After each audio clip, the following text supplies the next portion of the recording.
was very good. I've never studied Talmud. And neither have you. So you're offering opinions about a book that you've never seen or touched or read, nor do you even know what it is. It's very uneducated. Oh, check this out. The Torah doesn't have hell in it, but the Talmud does, and it talks crap about the Messiah. It says the Messiah is burning in excrements in hell. Which Messiah are you talking about? True Messiah. Okay, does it say the words of Messiah in there? No. So, what does it say? In a book that you've never seen. Oh my God, here we go. We're having this conversation. Okay, let's get away from that. I think I've shown him that before he renders an opinion, at least read the book.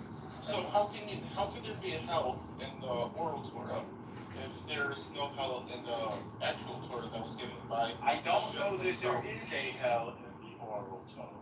I think you're looking at a tractate, one of the Sanhedrins. Is that right? Well, that's not the oral Torah. All I know is Yes, all you know is you've never seen a Talmud. I look at many different scholars of the Talmud. Gehenna is not hell, okay? It's Gehenna on earth, by the way. It's like a limbo more than anything, right? Sort of, yeah, it's, how best to say it, This is the place where you are purified from your sins. it's a place for purification of the souls after death, before reincarnation, or going on to heaven. So it's not the hell that Christianity has. That's this, the devil and the pitchfork, and in forever being traumatized. No, that's a very different. That's a Christian thing. So your reading of that word is incorrect. Okay, then where can we find out Gehenna in the Torah? I'm just answering the thing. It doesn't mention hell in the Talmud. Because from the Torah's perspective, there's no hell or Gehenna or middle place. Look, Go ahead. Look, there are many things that are elaborated more in oral Torah than in the written Torah. So, you're trying to cleave on a Christian idea onto a Jewish idea and modify it, and unfortunately it doesn't work that way. I have a question for you guys. Do you guys? And everything doesn't have to be one for one. There doesn't have to be a reference to the Torah for there to be a reference. There's lots of discussions that appear in the Talmud that aren't one for one. A lot of it is speculation. Like, what does God want us to do? And then over the years, we agree on something. For example, okay. For example, thank you very much. I am not stung by that one. Oh, look at this. So, for example, the Sephardim have a slightly different interpretation of what you can eat on Passover. The Sephardim were going to eat beans and rice on Passover, no problem. Then the Talmudic difference. The Ashkenazim do not eat beans and rice on. No, maybe you start dancing instead of talking so much. Come to dance with me. I'll dance with you. I will. You dance with me? Yep. But I want Lily. It's great to dance while you're inside. You find me a girl in the Like kibbutz. Lebanon Swedish women know to dance? I'm sure they do. Don't they do the Defton? What? Sorry. We? Us? Yeah, well, then You come to the Yeah, we do not care. It's a folklore dance. And Palestinians, Lebanese, and Syrians. It's a folklore dance. We do. Yeah, I can do the dog can. You guys say it goes into detail in the Talmud, but the thing is, when you say it goes into detail, it goes against what the original Torah. No. It's our attempt to understand it as we put it down in writing. It's not black letter law. The only problem is Adam and Eve took an attempt at understanding it, and their own perspective, and they got kicked out of the garden. Well, I say to you again, if you say an eye for an eye and a tooth for a tooth in the Torah, do you think you should knock out a guy's tooth if he accidentally knocks out yours? Yes or no? Well, the thing is, I don't follow the Talmud. No, I said the Torah. It said that in the Torah. That's what Christians do believe. Your Christian reading of Bill test. Yeah. In your Christian book, which is a sort of a copy of our book, Show my verse. are you familiar with an eye for an eye and a tooth for a tooth or not? Can you show me the verse? Because I'm asking you, are you familiar with it? Well, why do you call yourself rabbi? He wants to be a Jew. He's a wannabe. How am I a wannabe? If you call yourself a Jewish rabbi. I'm supposed to be a rabbi. What if I call myself Jesus? That would be not inspiring to be Well, if I call myself a Pope, That's right. That would be up to you guys. Well, I'm a Hasidic Jew. I'm a Jew that accepted Jesus Christ as the Messiah. Exodus 21:23. Say it again, Yaakov. Exodus 21:23 through 25. Okay, so you want to read it aloud? are you voting for Jesus? But if, well, I can't go too far yet, but essentially, if any harm follows, you shall give life for life, eye for an eye, tooth for tooth, hand for hand, foot for foot. This is not a good translation. But essentially, you can see, if something happens, something is in return. That's the reading of it without any elaboration, just reading it, how do you say? And literal. Yeah, literally, yeah, that's the word. I'm not under the old law. Because we got that old law. No, not old law, Jewish law. Well, I'm not under that old law. No, it's not old law. I ask you again. Do you think you should knock out somebody's tooth if they knock out yours by action? Well, let me give you this. It's a yes or a no. Start with yes or no, and we can give you your whole explanation. From the human perspective, they wouldn't even first attempt to. Okay. So the answer is no. So you wouldn't follow the Torah. What do you mean? I wouldn't follow the Talmud. Or the Torah. An eye for an eye and a tooth for a tooth, because red Jews and the Torah. But what would you do rather than follow the Torah? I wouldn't follow the Talmud. I'd follow the Torah. Take Torah. It says in the Torah, an eye for an eye and a tooth for a tooth. Would you do that? We'd go to Isaiah 53, Isaiah 9:6, and Isaiah 7:14. And then once we do that, You're not understanding the question. Somebody bumps into you and knocks out your tooth. What do? you'd go through a just process. If they accidentally bump Okay. Very good. What is the just process? Because the Talmud tells you. I wouldn't go with the Talmud because if there was a Talmud that I would go to, I'm not going to go to What is the just process? The Talmud says compensate them for the value of the lost tooth. Do you disagree? No, because I don't agree. I don't agree with that. What would you do? What would you do? I'd have a just process. Yeah, so the just process would yield you what? Because in America, you would have a tort, which is, by the way, based on this biblical exhortation, an eye for an eye, tooth for a tooth. So they would have to pay you for the value of the lost tooth. That's what the Talmud says. Now, you would do something different? I mean, obviously, You guys might try to use verse 54b of the Sanhedrin. no, I'm talking to you about what you're not following. You can't do this. And somebody knocks out your tooth. What's the just process? The Talmud tells you, what would you do differently than the Talmud? What would I do different than the Talmud? Well, I wouldn't do 54b of the Sanhedrin. No, I'm talking about somebody knocks out your tooth. I would talk with them. And we would do a just process. Okay, what's that just process? Tell us. The just process is something fair, and that. We know what the process means, but what would you do? Well, I wouldn't do 54b of the Sanhedrin. Well, no, that's not what addresses it. We're talking about the Torah now, not the Sanhedrin. What would you do? Somebody knocks out your tooth. Would you follow the Torah? Yes or no? Well, as long as it's in accordance with the new law. What new law is that? The law of Jesus Christ. So somebody knocks your tooth out, what would you do? You don't know, right? I would do a just process. What is the just process? what would the scripture tell you? Now you're going in circles, you're running away. And then you can say you don't know. So what I would do is I take it before a judicial board, and I'd say, You hey, said that. no. I take it before a judicial board, and I say he knocked out my tooth. It was an accident. And then the judges would try to figure out what to do. 3 rabbis, for example. How would the rabbis make this decision? Based on the Talmudic interpretation of the Torah, i.e., compensate me for the value of my loss. The same way if somebody hits your car, you have insurance. What do they pay you? The value of your loss. And what is the rationale for that? What is the rationale for doing that? To avoid violence among people, no?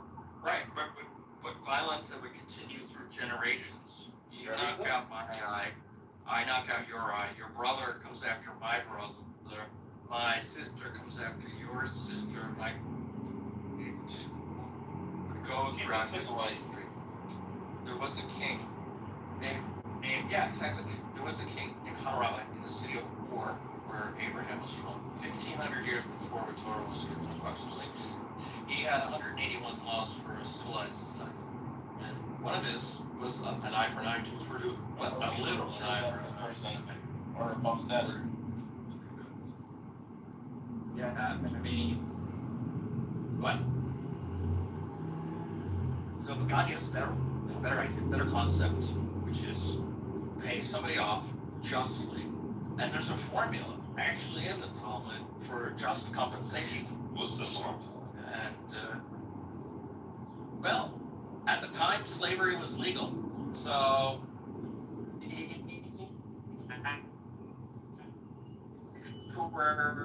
people that Hey, Yaakov, you're in the Matrix. I don't know if you can hear me. Well, you say no.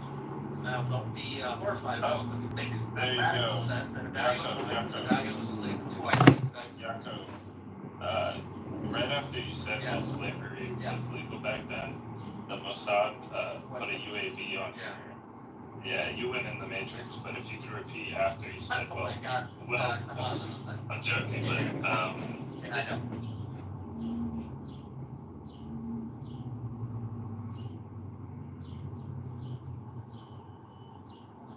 There's a diamond inside this diamond, okay? So there's a pink diamond inside of another diamond. How they put that together? Well, it's set at the bottom and another diamond at the top. Never before seen. A really crazy diamond cross with wings right here. These are diamonds. Now, of course, this is lab grown. You could do stuff with lab grown that you can never ever do with natural. Not something that you'll ever own in natural. Or you could, I mean. Put the horror link to the cutie.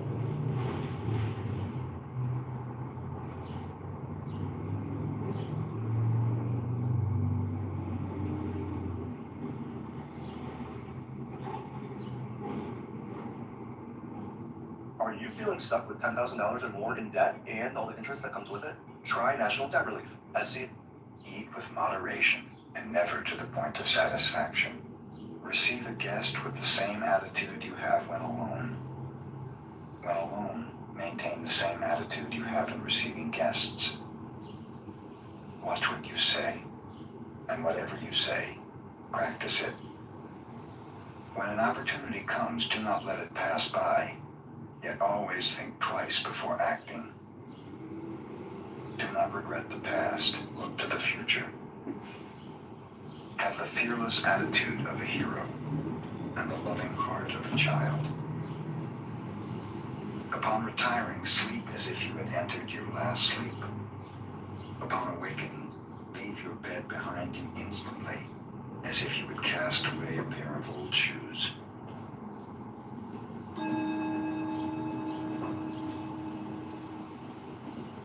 When Aishon, the Zen nun, was past 60 and about to leave this world, she asked some monks to pile up wood in the yard. Seating herself firmly in the center of the funeral pyre, she had it set fire around the edges. "Oh, nun," shouted one monk, "is it hot in there?"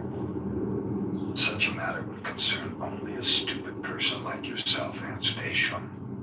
Flames arose, and she passed away.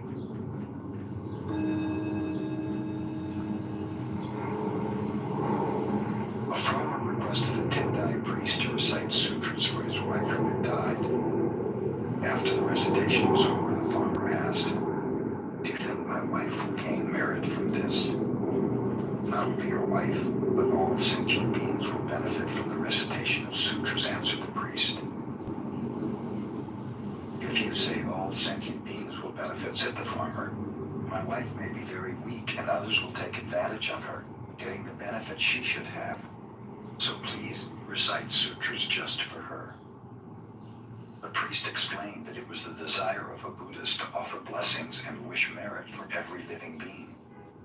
"That is a fine teaching," concluded the farmer, "but please make one exception. I have a neighbor who is rough and mean to me. Just exclude him from all those sentient beings."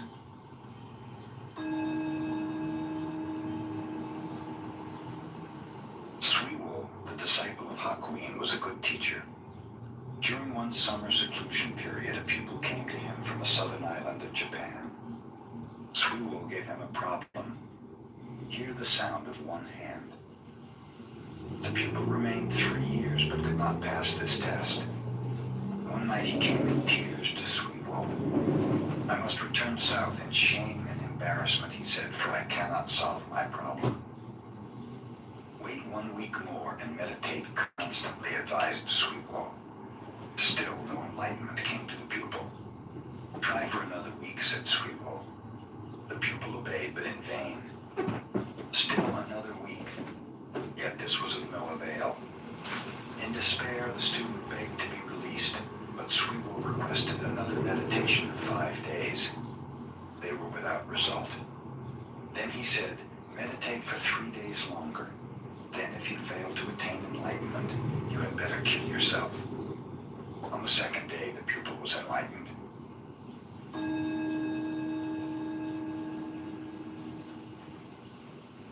Provided he makes and wins an argument about Buddhism with those who live there, any wandering monk can remain in the Zen temple. If he is defeated, he has to move on. In a temple in the northern part of Japan, 2 brother monks were dwelling together. The elder one was learned, but the younger one was stupid and had but one eye. A wandering monk came and asked for lodging, properly challenging them to a debate about the sublime teaching. The elder brother, tired that day from much studying, told the younger one to take his place. "Go and request the dialogue in silence," he cautioned. So the young monk and the stranger went to the shrine and sat down.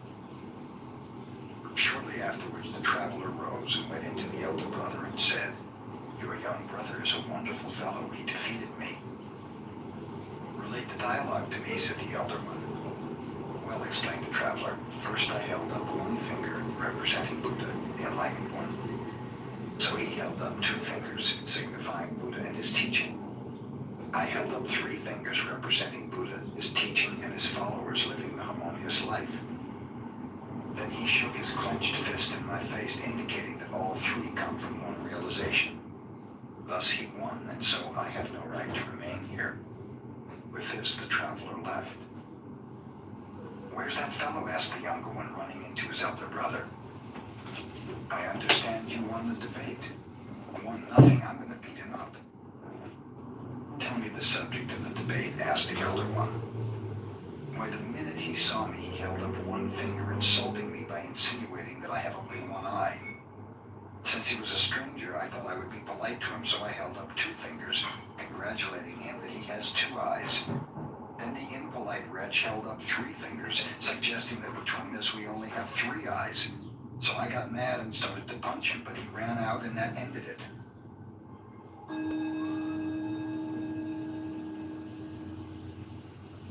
After Bankei had passed away, a blind man who lived near the master's temple told a friend, "Since I'm blind, I cannot watch a person's face, so I must judge his character by the sound of his voice. Ordinarily, when I hear someone congratulate another upon his happiness or success, I also hear a secret tone of envy. When condolence is expressed for the misfortune of another, I hear pleasure and satisfaction, as if the one condoling was really glad there was something left to gain in his own world. In all my experience, however, Von K's voice was always sincere. Whenever he expressed happiness, I heard nothing but happiness, and whenever he expressed sorrow, sorrow was all I heard.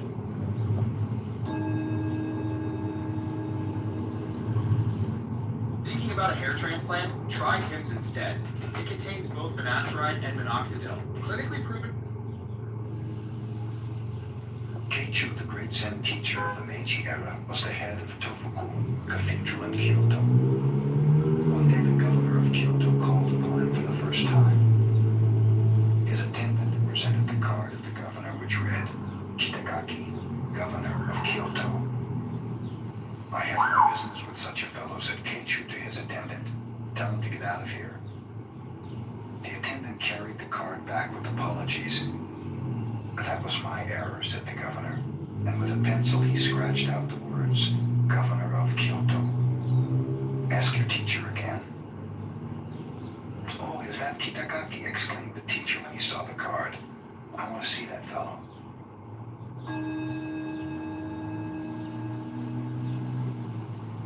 When Banzan was walking through a market, he overheard a conversation between a butcher and his customer. Give me the best piece of meat you have, said the customer. Everything in my shop is the best, replied the butcher. You cannot find here any piece of meat that is not the best. At these words, Banzan became enlightened.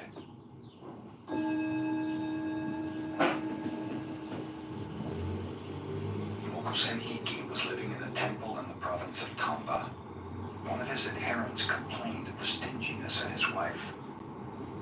Mokusen visited the adherent's wife and showed her his clenched fist before her face. What do you mean by that? Asked the surprised woman. Suppose my fist were always like that. What would you call it? He asked. Deformed, replied the woman. Then he opened his hand flat in her face and asked, suppose it were always like that. What then? Another kind of deformity, said the wife. If you understand that much, finished Mokusen, you are a good wife. Then he left. After his visit, this wife helped her husband to distribute, as well as to save.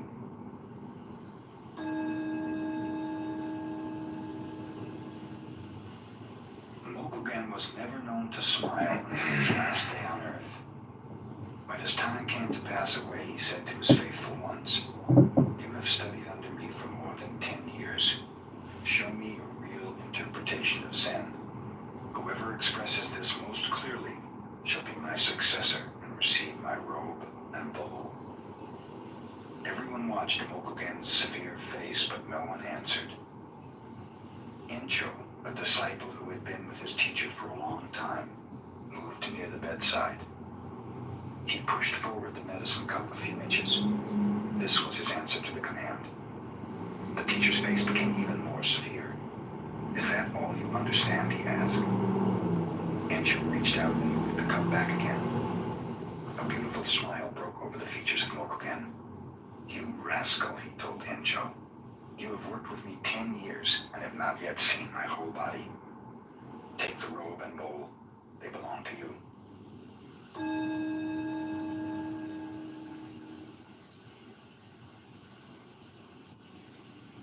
Zen students are with their masters at least 10 years before they presume to teach others.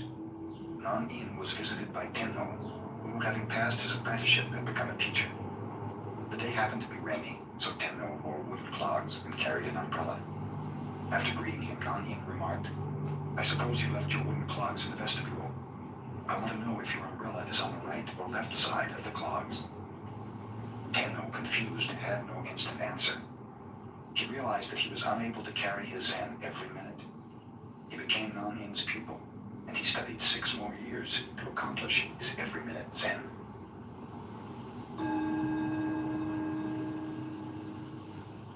Tsukuti was Buddha's disciple. He was able to understand the potency of emptiness, the viewpoint that nothing exists except in its relationship of subjectivity and objectivity. One day, Subhuti, in a mood of sublime emptiness, was sitting under a tree. Flowers began to fall about him. "We are praising you for your discourse on emptiness," the gods whispered to him. "But I have not spoken of emptiness," said Subhuti. "You have not spoken of emptiness. We have not heard emptiness," responded the gods. "This is the true emptiness." And blossoms showered upon Subhuti as rain.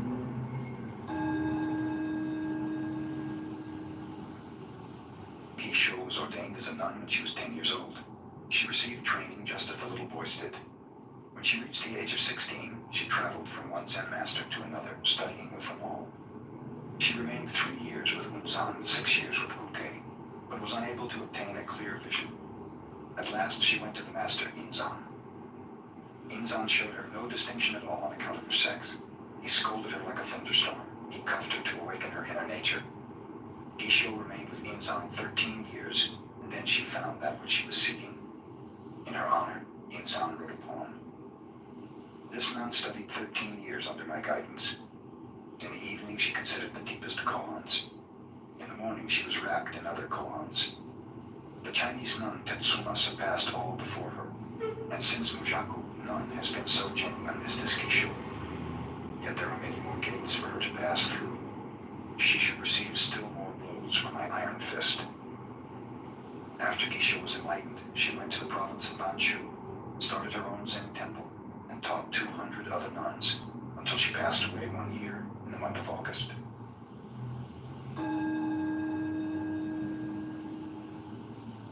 The master Soyen Shaku passed from this world when he was 61 years of age. Fulfilling his life's work, he left a great teaching, far richer than that of most Zen masters. His pupils used to sleep in the daytime during midsummer, and while he overlooked this, he himself never wasted a minute. When he was but 12 years old, he was already studying Tendai philosophical speculation. One summer day, the air had been so sultry that little Soyen stretched his legs and went to sleep while his teacher was away. 3 hours passed when, suddenly waking, he heard his master enter, but it was too late. There he lay, sprawled across the doorway. "I beg your pardon.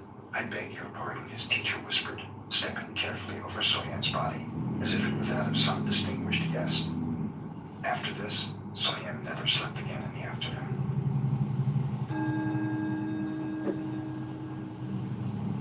Our schoolmaster used to take a nap every afternoon, related a disciple of Soyen Shaku. We children asked him why he did it, and he told us, "I go to dreamland to meet the old sages just as Confucius did." When Confucius slept, he would dream of ancient sages and later tell his followers about them. It was extremely hot one day, so some of us took a nap. Our schoolmaster scolded us. "We went to dreamland to meet the ancient sages, the same as Confucius did," we explained. "What was the message from those sages?" our schoolmaster demanded. One of us replied, "We went to dreamland and met the sages and asked them if our schoolmaster came there every afternoon, but they said they had never seen any such fellow."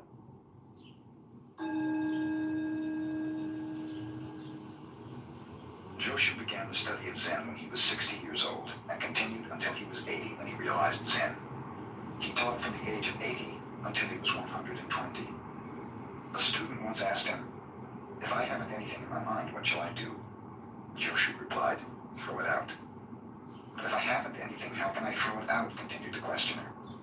"Well," said Joshu, "then carry it out."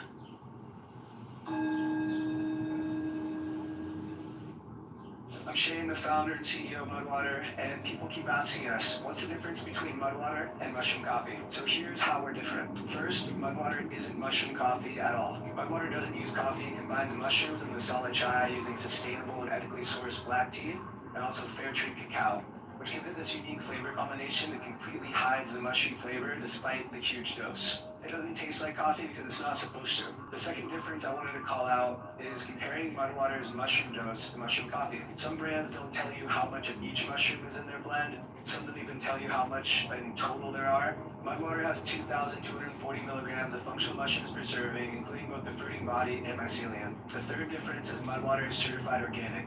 There are a select few certified organic mushroom coffees, but there are so many that aren't, possibly because it's expensive to use organic ingredients. Of course, among many third-party certifications and tests, Mudwater is also certified organic. Lastly, we really care about mushrooms. We have 2 full-time food scientists on our team. and we have worked very closely with our U.S. grown mushroom producer for over half a decade, a grower who is an expert at their craft, having multiple amazing mycologists on board. Many mushroom coffees and products that contain mushrooms in general will grab whatever is the cheapest extract from the overseas supplier, meet their price margins, and call it a day. Mudwater is wholly different in that understanding and educating about mushrooms is one of our brand pillars, and we take quality and efficacy of our mushrooms very, very seriously. We cultivate a community of trust because quality is our top priority, which is why Mudwater is used daily by over 100,000 people with over 50,000 five-star reviews. Our product is formulated with a low dose of caffeine and heaping amount of adaptogens and When Mamiya, who later became a well-known preacher, went to a teacher for personal guidance, he was asked to explain the sound of one hand. Mamiya concentrated upon what the sound of one hand might be. You're not working hard enough, his teacher told him. You are too attached to food, wealth, things, and that sound. It would be better if you died. That would solve the problem. The next time Mamiya appeared before his teacher, he was again asked what he had to show regarding the sound of one hand. Mamiya at once fell over as if he were dead.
All right, as always, let me get set up here.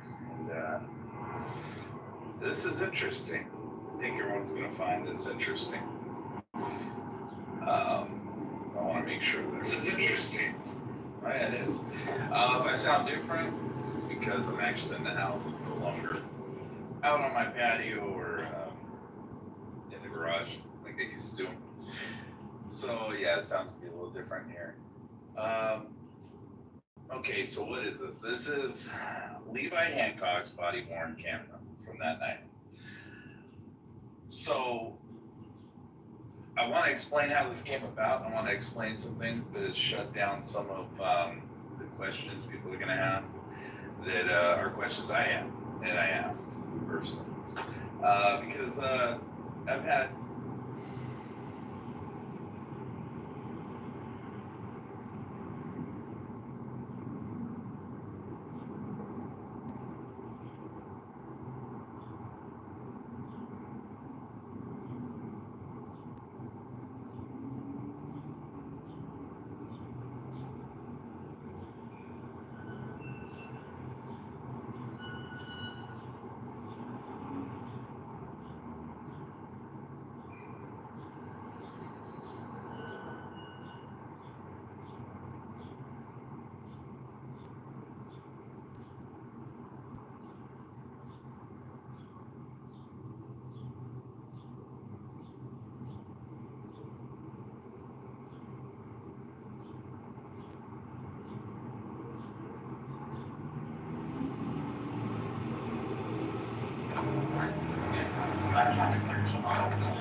copy some information on a potential name, possibly related with the suspect.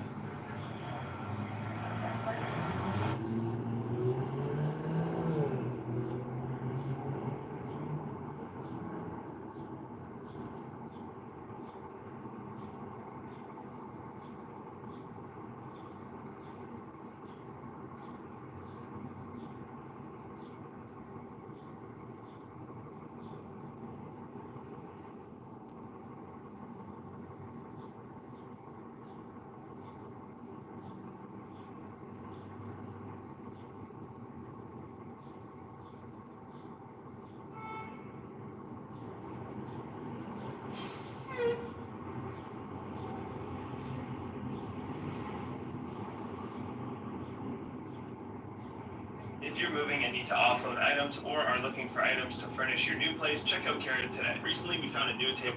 Once fell over as if you were dead. You're dead, all right, observed the teacher. But how about that sound? I haven't solved that yet, replied Mamiya, looking up. Dead men do not speak, said the teacher. Get out.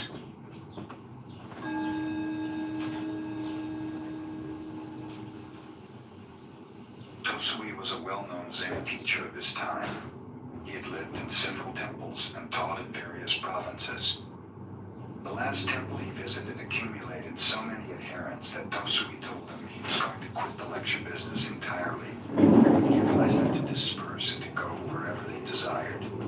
After that, no one could find any trace of him. 3 years later, one of his disciples discovered him living with some beggars under a bridge in Kyoto. He had once implored Tosui to teach him. If you can do as I do for even a couple of days, I might, Tosui replied. So the former disciple dressed as a beggar and spent a day with Tosui. The following day, one of the beggars died. Tosui and his pupil carried the body off at midnight and buried it on a mountainside. After that, they returned to their shelter under the bridge. Tosui slept soundly the remainder of the night, but the disciple could not sleep. When morning came, Tosui said, "We do not have to beg food today. Our dead friend has left some over there." But the disciple was unable to eat a single bite of it. "I've said you could not do as I," concluded Tosui. "Get out of here and do not bother me again."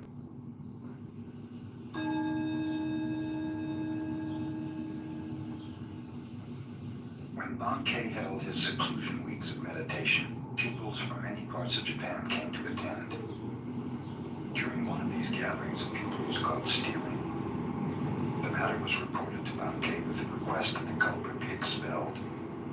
Bankei ignored the case. Later, the pupil was caught in a similar act, and again Bankei disregarded the matter. This angered the other pupils, who drew up a petition asking for the dismissal of the thief, stating that otherwise they would leave in a body. When Bankei had read the petition, he called everyone before him. You are wise brothers, he told them. You know what is right and what is not right. You may go somewhere else to study if you wish. But this poor brother does not even know right from wrong. Who will teach him if I do not? I'm going to keep him here, even if all the rest of you leave. A torrent of tears cleansed the face of the brother who had stolen. All desire to steal had vanished.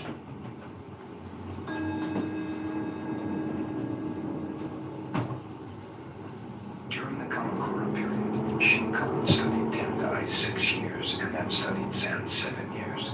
Then he went to China and contemplated Zen for 13 years more. When he returned to Japan, many desired to interview him and ask obscure questions. But when Shinkan received visitors, which was infrequently, he seldom answered their questions. One day, a 50-year-old student of enlightenment said to Shinkan, I have studied the Tendai school of thought since I was a little boy, but one thing in it I cannot understand. Tendai claims that even the grass and trees will become enlightened. To me, this seems very strange. Of what use is it to discuss how grass and trees become enlightened, asked Shinkan. The question is, how you yourself can become so. Did you ever consider that? I never thought of it in that way, marveled the old man. Then go home and think it over, finished Shinkan.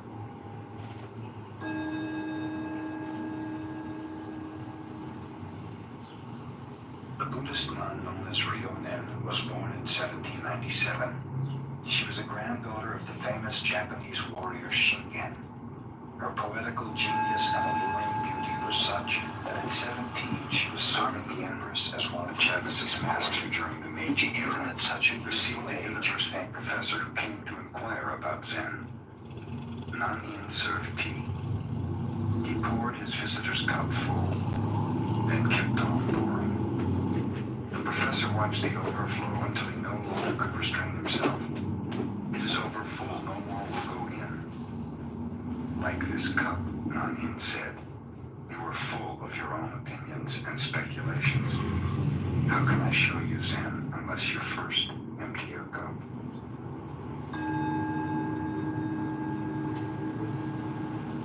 Buddha was the emperor's teacher of his time. Nevertheless, he used to travel alone as a wandering mendicant. Once when he was on his way to Edo, the cultural and political center of the shogunate, he approached a little village named Takenaka. It was evening and a heavy rain was falling.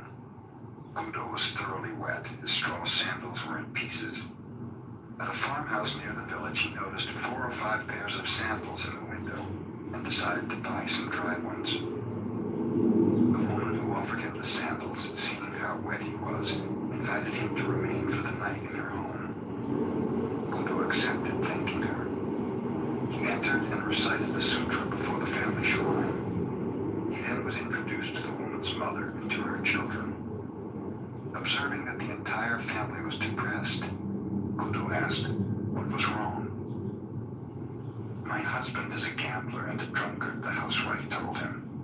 When he happens to win, he drinks and becomes abusive. When he loses, he borrows money from others. Sometimes when he becomes thoroughly drunk, he does not come home at all. What can I do? I will help him, said Buddha. Here is some money. Get me a gallon of fine wine and something good to eat. Then you may retire. I will meditate before the shrine. When the man of the house returned about midnight, quite drunk, he bellowed, Hey wife, I'm home. Have you something for me to eat? I have something for you, said Buddha. I happened to be caught in the rain, and your wife kindly asked me to remain here for the night. In return, I have bought some wine and fish, so you might as well have them. The man was delighted. He drank the wine at once and laid himself down on the floor. Buddha sat in meditation beside him. In the morning, when the husband awoke, he had forgotten about the previous night. Who are you? Where do you come from? He asked Buddha, who still was meditating. I am Buddha of Kyoto, and I am going on to Edo, replied the Zen master. The man was utterly ashamed. He apologized profusely to the teacher of his emperor. Kudo smiled. Everything in this life is impermanent, he explained. Life is very brief. If you keep on gambling and drinking, you will have no time left to accomplish anything else, and you'll cause your family to suffer too. The perception of the husband awoke as if from a dream. You are right, he declared. How can I ever repay you for this wonderful teaching? Let me see you off and carry your things a little way. If you wish, assented Kudo. The two started out. After they had gone 3 miles, Kudo told him to return. Just another 5 miles, he begged Kudo. They continue on. You may return now, suggested Kudo. Another 10 miles, the man replied. Return now, said Kudo, when the 10 miles had been passed. I'm going to follow you all the rest of my life, declared the man. Modern Zen teachers in Japan spring from the lineage of a famous master who was the successor of Kudo. His name was Munan, the man who never turned back.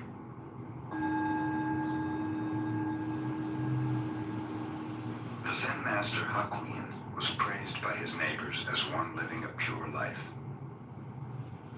A beautiful Japanese girl whose parents owned a food store lived near him. Suddenly, without any warning, her parents discovered she was with child. This made her parents angry. She would not confess who the man was, but after much harassment, at last named Hakuin. In great anger, the parents went to the master. Is that so? Was all he would say. After the child was born, it was brought to Hakuin. By this time, he had lost his reputation, which did not trouble him. But he took very good care of the child. He obtained milk from his neighbors and everything else the little one needed. A year later, the girl mother could stand it no longer. She told her parents the truth, that the real father of the child was a young man who worked in the fish market. The mother and father of the girl at once went to Hakuin to ask his forgiveness, to apologize at length, and to get the child back again. Hakuin was willing. In yielding the child, all he said was, "Is that so?"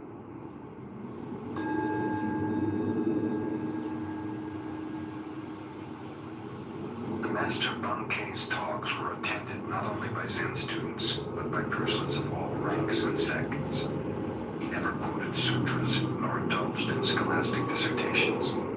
Instead, his words were spoken directly from his heart to the hearts of his listeners. His large audiences angered a priest of the Nichiren sect because the adherents had left to hear about Zen. The self-centered Nichiren priest came to the temple, determined to debate with Bankei. A Zen teacher, he called out, "Wait a minute. Whoever respects you will obey what you say, but a man like myself does not respect you. Can you make me obey you?" "Come up beside me and I will show you," said Bankei. Proudly, the priest pushed his way through the crowd to the teacher. Bankei smiled. "Come over to my left side." The priest obeyed. "No," said Bankei, "we may talk better if you are on the right side. Step over here." The priest proudly stepped over to the right. "You see," observed Bankei, "you are obeying me, and I think you are a very gentle person. Now sit down and listen."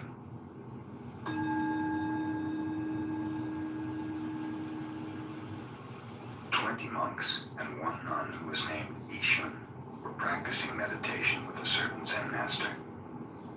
Ishun was very pretty, even though her head was shaved and her dress plain. Several monks secretly fell in love with her. One of them wrote her a love letter insisting upon a private meeting.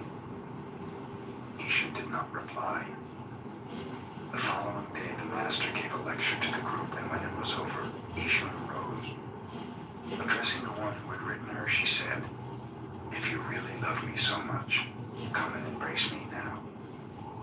There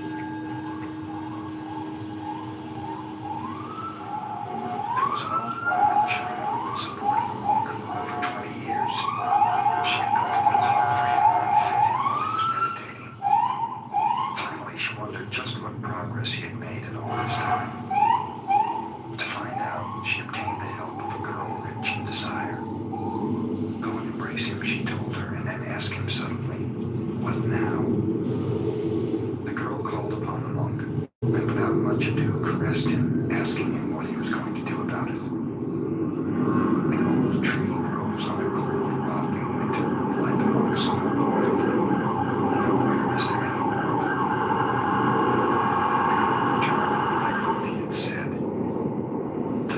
fed that fellow for 20 years, exclaimed the old woman in anger. He showed no consideration for your need, no disposition to explain your condition. He need not have responded to passion, but at least he should have evidenced some compassion. She at once went to the hut of the monk and burned it down.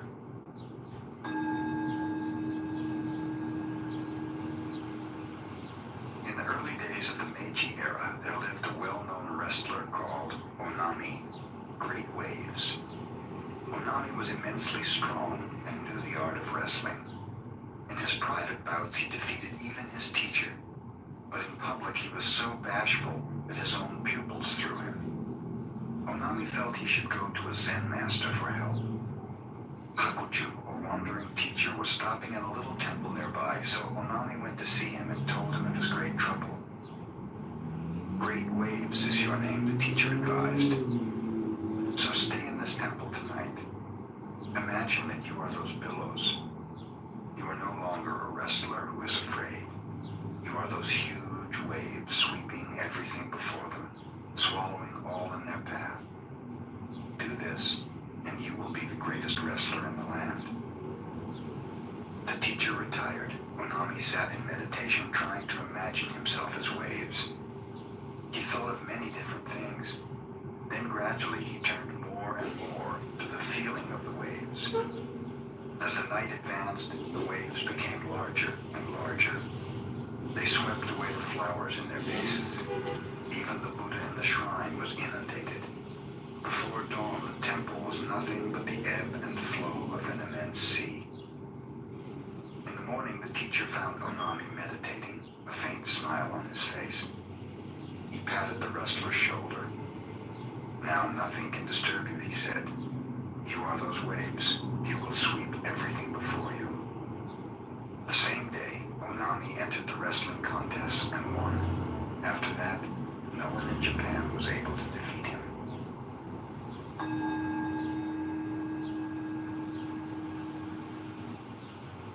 Ryokan, the Zen master, lived the simplest kind of life in a little hut at the foot of the mountain. One evening, a thief visited the hut, only to discover there was nothing in it to steal. Ryokan returned and caught him. You may have come a long way to visit me, he told the prowler, and you should not return empty-handed. Please, take my clothes as a gift. The thief was bewildered. He took the clothes and slunk away. Ryokan sat naked watching the moon. Poor fellow, he mused. I wish I could give him this beautiful moon.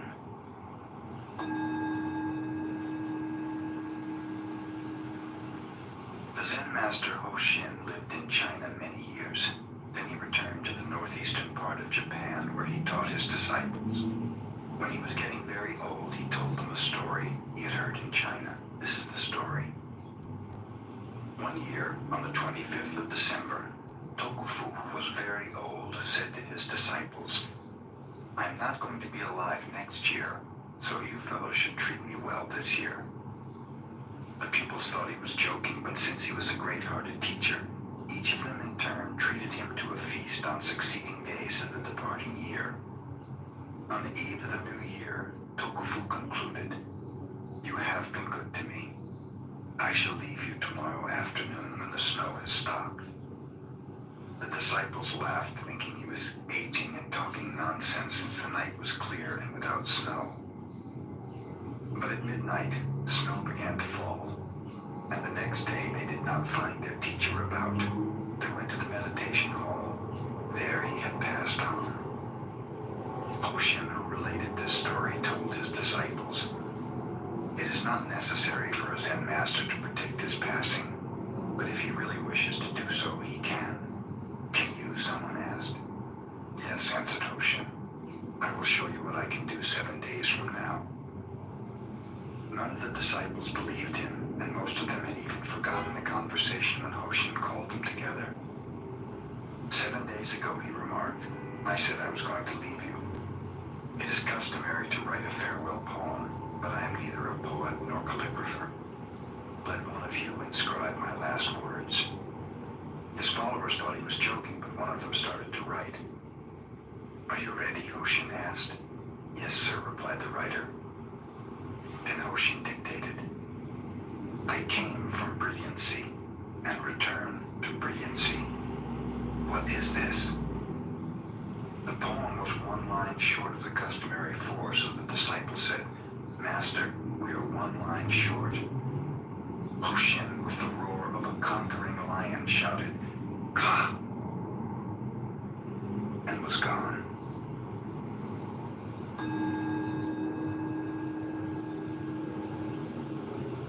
The exquisite Shunke, whose other name was Suzu, was compelled to marry against her wishes when she was quite young.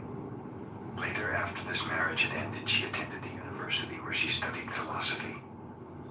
To see Shunke was to fall in love with her. Moreover, wherever she went, she herself fell in love with others.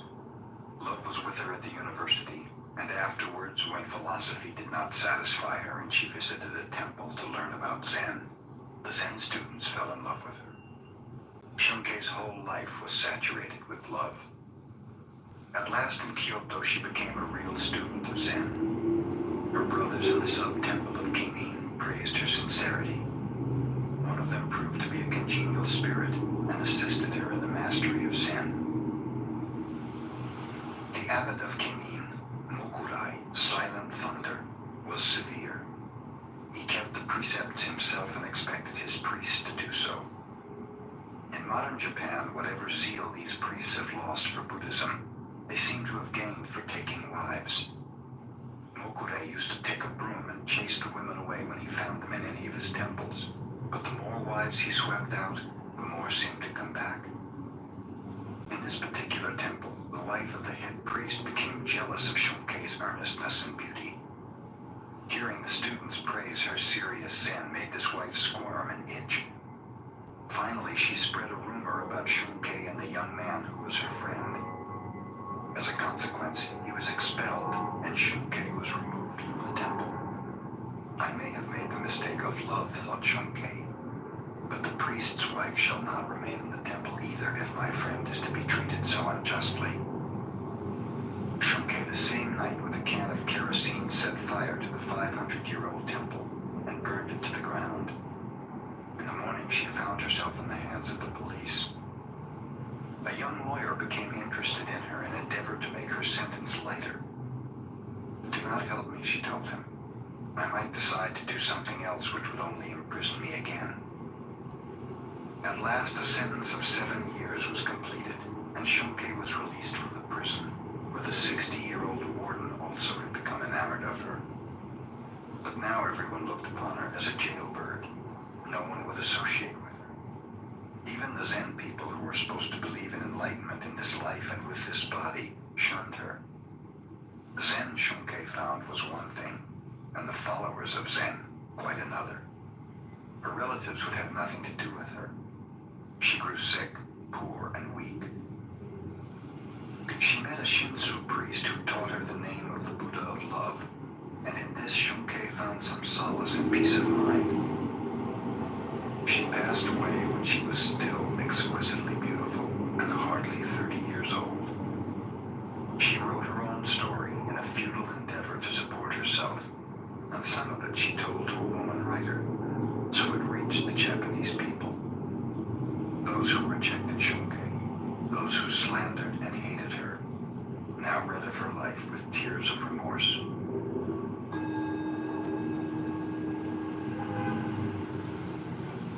In Tokyo in the Meiji era, there lived two prominent teachers of opposite characteristics. One, Unsho, an instructor in Shingon, kept Buddha's precepts scrupulously. He never drank intoxicants, nor did he eat after 11 o'clock in the morning.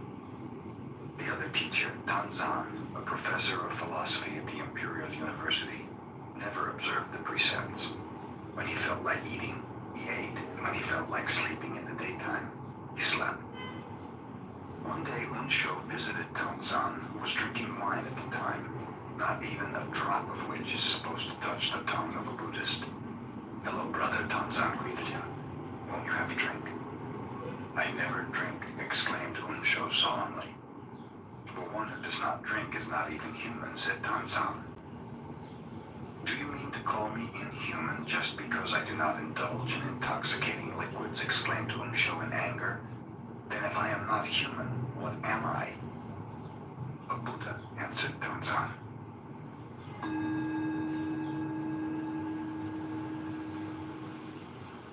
Showon became a teacher of Soto Zen. When he was still a student, his father passed away, leaving him to care for his old mother. Whenever Showon went to a meditation hall, he always took his mother with him. Since she accompanied him when he visited monasteries, he could not live with the monks. So he would build a little house and care for her there.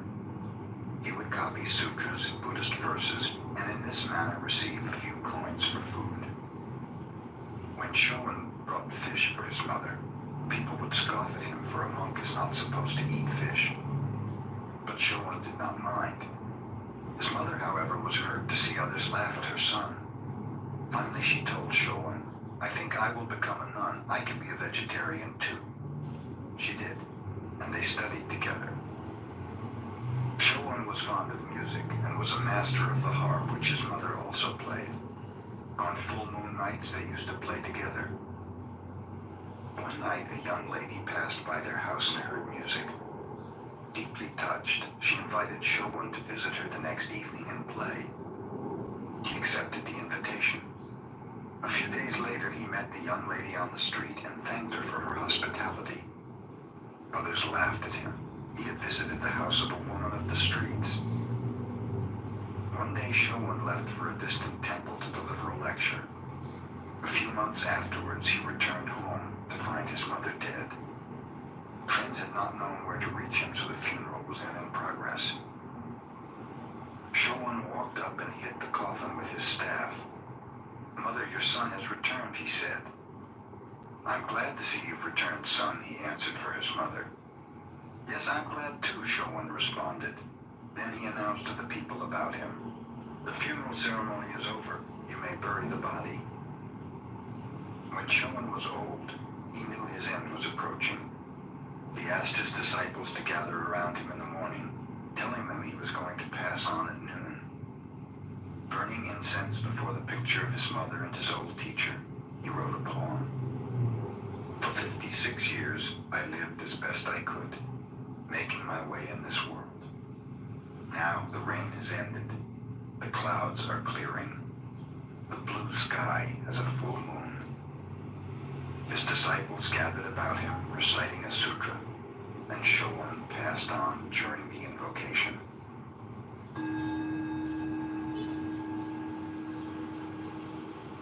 A university student, while visiting Gasan, asked him, have you ever read the Christian Bible? No, read it to me, said Gasan. The student opened the Bible and read from St. Matthew. And why take ye thought for raiment? Consider the lilies of the field, how they grow. They toil not, neither do they spin.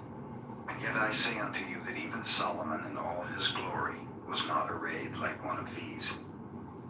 Take therefore no thought for the morrow shall take thought for the things of itself. Gasan said, whoever uttered those words I consider an enlightened man. The student continued reading. Ask, and it shall be given you.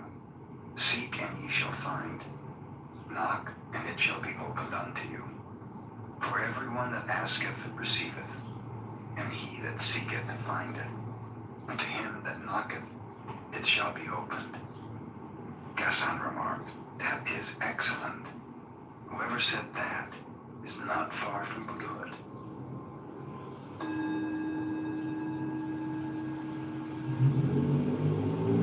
Buddha told a parable in a sutra. A man traveling across a field encountered a tiger. He fled, the tiger after him. Coming to a precipice, he caught hold of the root of a wild vine and swung himself down over the edge. The tiger sniffed at him from above. Trembling, the man looked down to where, far below, another tiger was waiting to eat him. Only the vine sustained him. Two mice, one white and one black, little by little started to gnaw away the vine. The man saw a luscious strawberry near him. Grasping the vine with one hand, he plucked the strawberry with the other. How sweet it tasted.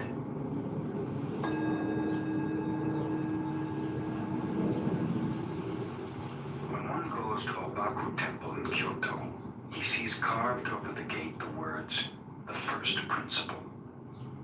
The letters are unusually large, and those who appreciate calligraphy always admire them as being a masterpiece. They were drawn by Kosen 200 years ago.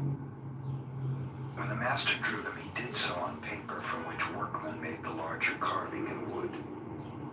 As Kosen sketched the letters, a bold pupil was with him, who had made several gallons of ink for the calligraphy, and who never failed to criticize his master's work.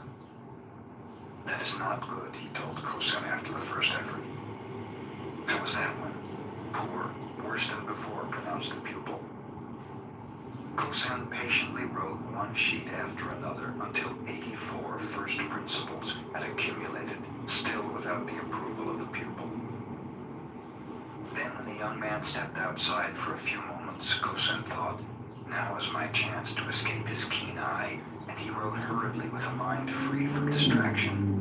"The first principle." "A masterpiece," pronounced the pupil.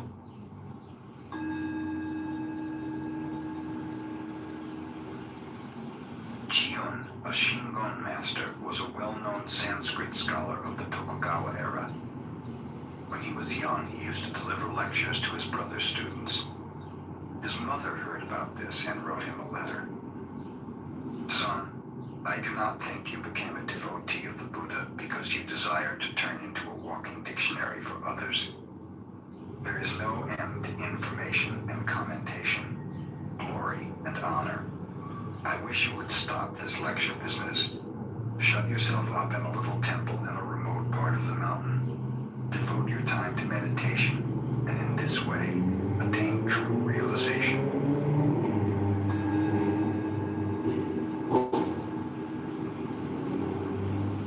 The master of Kinyin Temple was Mokurai, Silent Thunder. He had a little protege named Toyo, who was only 12 years old. Toyo saw the older disciples visit the master's room each morning and evening to receive instructions in Sanzen, or personal guidance, in which they were given koans to stop mind wandering. Toyo wished to do a Sanzen also. "Wait a while," said Mokurai. "You're too young." But the child insisted, so the teacher finally consented. In the evening, little Toyo went at the proper time to the threshold of Mokurai's Sanzen room. He struck the gong to announce his presence, bowed respectfully 3 times outside the door, and went to sit before the master in respectful silence. "You can hear the sound of 2 hands when they clap together," said Mokurai. "Now show me the sound of 1 hand." Toyo bowed and went to his room to consider this problem. From his window he could hear the music of the geishas. "Ah, I have it," he proclaimed. The next evening, when his teacher asked him to illustrate the sound of 1 hand, Toyo began to play the music of the geishas. No, said Mokurai, "that will never do. That is not the sound of 1 hand. You've not got it at all." Thinking that such music might interrupt, Toyo moved his abode to a quiet place. He meditated again. What can the sound of 1 hand be? He happened to hear some water dripping. "I have it," imagined Toyo. When he next appeared before his teacher, Toyo imitated dripping water. "What is that?" asked Mokurai. "That is the sound of dripping water, but not the sound of 1 hand. Try again." In vain, Toyo meditated to hear the sound of 1 hand. He heard the sighing of the wind, but the sound was rejected. He heard the cry of an owl. This also was refused. The sound of 1 hand was not the locusts. For more than 10 times, Toyo visited Mokurai with different sounds. All were wrong. For almost a year, he pondered what the sound of 1 hand might be. At last, little Toyo entered true meditation and transcended all sounds. "I could collect no more," he explained later. So I reached the soundless sound. Toyo had realized the sound of one hand.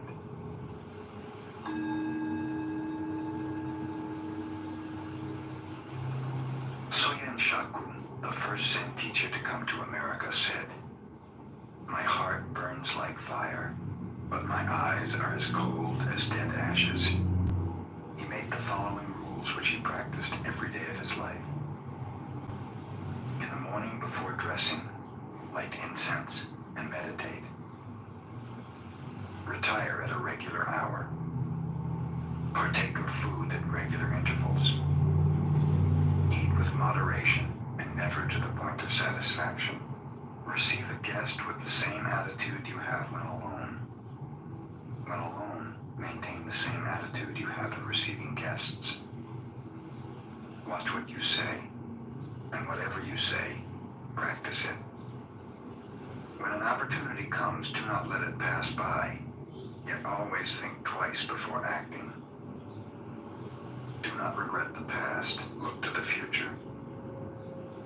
Have the fearless attitude of a hero and the loving heart of a child. Upon retiring, sleep as if you had entered your last sleep. Upon awakening, leave your bed behind you instantly, as if you had cast away a pair of old shoes.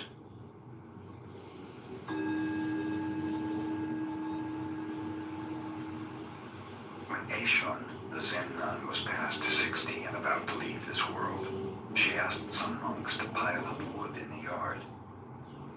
Seating herself firmly in the center of the funeral pyre, she had it set fire around the edges. "Oh, nun," shouted one monk, "is it hot in there?" "Such a matter would concern only a stupid person like yourself," answered Aishon. The flames arose, and she passed away.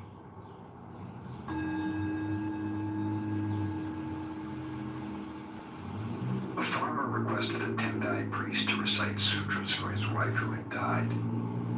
After the recitation was over, the farmer asked, "Do you think my wife will gain merit from this?" "Not only your wife, but all sentient beings will benefit from the recitation of sutras," answered the priest. "If you say all sentient beings will benefit," said the farmer, "my wife may be very weak and others will take advantage of her, getting the benefit she should have. So please recite sutras just for her." The priest explained that it was the desire of a Buddhist to offer blessings and wish merit for every living being. "That is a fine teaching," concluded the farmer, "but please make one exception. I have a neighbor who is rough and mean to me. Just exclude him from all those sentient beings."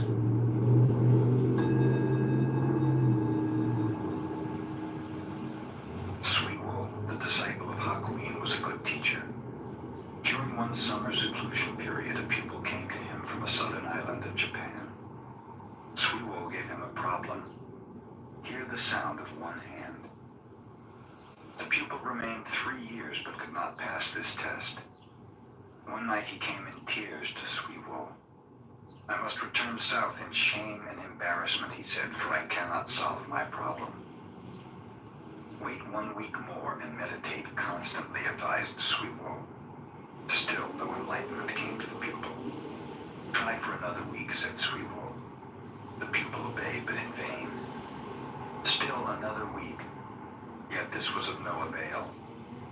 In despair, the student begged to be released, but Suiwo requested another meditation of 5 days. They were without result. Then he said, "Meditate for 3 days longer. Then if you fail to attain enlightenment, you had better kill yourself." On the second day, the pupil was enlightened.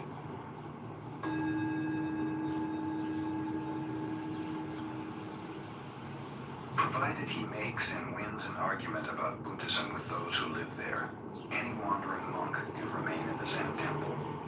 If he is defeated, he has to move on. In a temple in the northern part of Japan, 2 brother monks were dwelling together. The elder one was learned, but the younger one was stupid and had but one eye. A wandering monk came and asked for lodging, properly challenging them to a debate about the sublime teaching. The elder brother, tired that day from much studying, told the younger one to take his place. Go and request the dialogue in silence, he cautioned. So the young monk and the stranger went to the shrine and sat down. Shortly afterwards, the traveler rose and went into the elder brother and said, "Your young brother is a wonderful fellow. He defeated me." "Relate the dialogue to me," said the elder one. "Well," explained the traveler, "first I held up one finger, representing Buddha, the enlightened one. So he held up two fingers, signifying Buddha and his teaching. I held up three fingers, representing Buddha, his teaching, and his followers living the harmonious life. Then he shook his clenched fist in my face, indicating that all three come from one realization. Thus he won, and so I have no right to remain here." With this, the traveler left. "Where's that fellow?" asked the younger one, running into his elder brother. "I understand you won the debate." "Won nothing, I'm going to beat him up." "Tell me the subject of the debate," asked the elder one. "Why, the minute he saw me, he held up one finger, insulting me by insinuating that I had only one eye. Since he was a stranger, I thought I would be polite to him, so I held up two fingers, congratulating him that he has two eyes. Then the impolite wretch held up three fingers, suggesting that between us we only have three eyes. So I got mad and started to punch him, but he ran out and that ended it."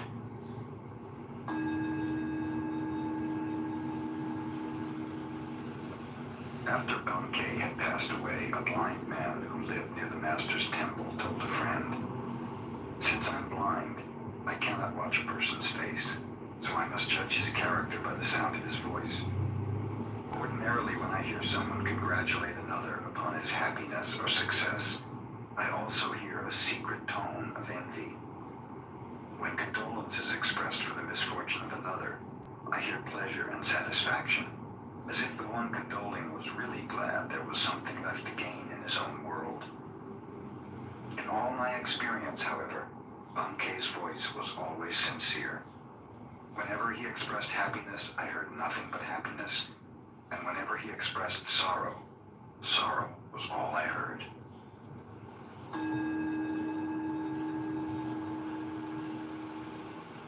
Keichu, the great Zen teacher of the Meiji era, was the head of the Tofuku, a cathedral in Kyoto.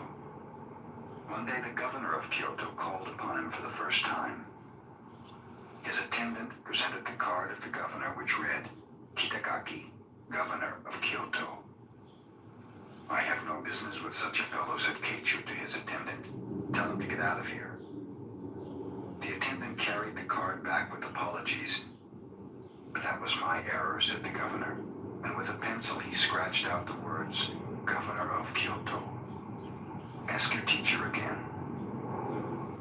"Oh, is that Kitagaki?" exclaimed the teacher when he saw the card. "I want to see that fellow."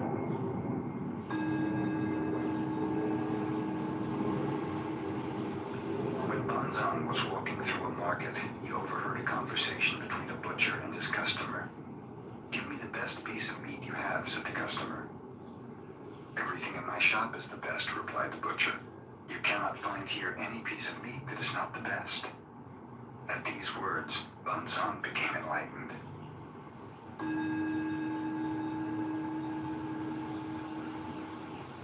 Mokusen Hiki was living in a temple in the province of Tamba.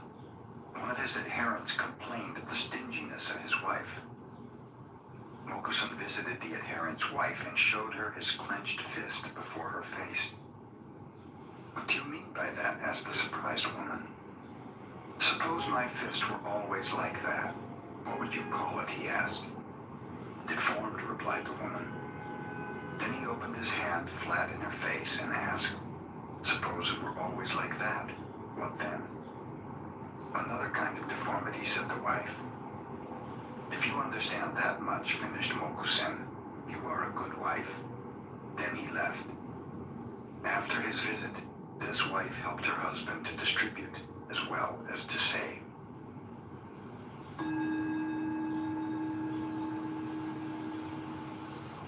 Mokugen was never known to smile until his last day on earth. When his time came to pass away, he said to his faithful ones, "You have studied under me for more than 10 years. show me a real interpretation of Zen. Whoever expresses this most clearly shall be my successor and receive my robe and bowl. Everyone watched Mokugen's severe face, but no one answered. Incho, a disciple who had been with his teacher for a long time, moved near the bedside. He pushed forward the medicine cup a few inches. This was his answer to the command. The teacher's face became even more severe. Is that all you understand? He asked. Encho reached out and moved the cup back again. A beautiful smile broke over the features of Mokugen. You rascal, he told Encho. You have worked with me 10 years and have not yet seen my whole body. Take the robe and bowl. They belong to you.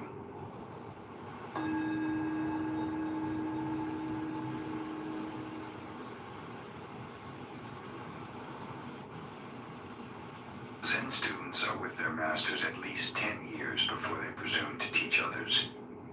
Non-In was visited by Tenno, who, having passed his apprenticeship, had become a teacher.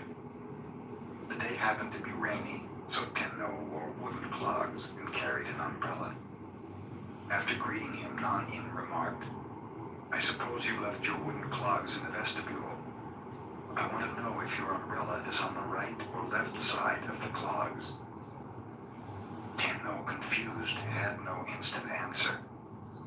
He realized that he was unable to carry his Zen every minute. He became Non-In's pupil, and he studied 6 more years to accomplish his every minute Zen.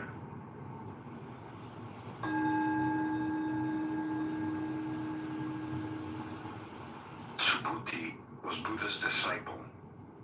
He was able to understand the potency of emptiness, the viewpoint that nothing exists except in its relationship of subjectivity and objectivity. One day, Subhuti, in a mood of sublime emptiness, was sitting under a tree. Flowers began to fall about him. We are praising you for your discourse on emptiness, the gods whispered to him. But I have not spoken of emptiness, said Subhuti. You have not spoken of emptiness. We have not heard emptiness, responded the gods. This is the true emptiness. And blossoms showered upon Subhuti as rain.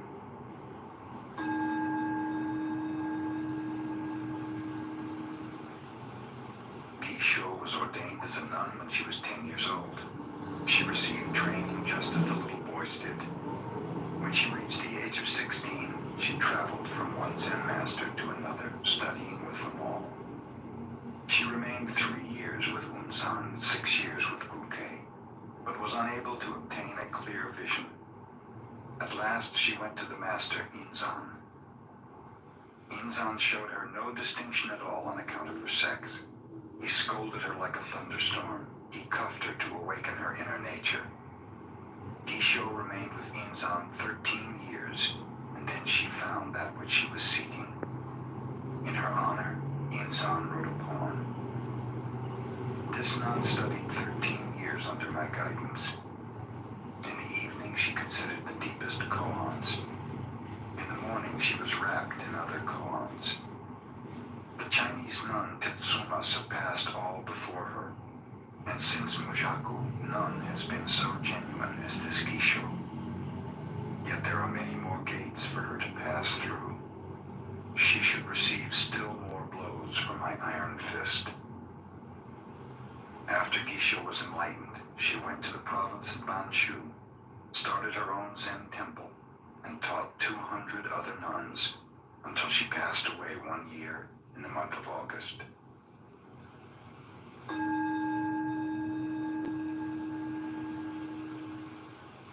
The master Soyen Shaku passed from this world when he was 61 years of age. Fulfilling his life's work, he left a great teaching, far richer than that of most Zen masters. His pupils used to sleep in the daytime during midsummer, and while he overlooked this, he himself never wasted a minute. When he was but 12 years old, he was already studying Tendai philosophical speculation. One summer day, the air had been so sultry that little Soyen stretched his legs and went to sleep while his teacher was away. 3 hours passed when, suddenly waking, he heard his master enter, but it was too late. There he lay, sprawled across the doorway. "I beg your pardon. I beg your pardon," his teacher whispered, stepping carefully over Soyen's body, as if it were that of some distinguished guest. After this, Soyen never slept again in the afternoon.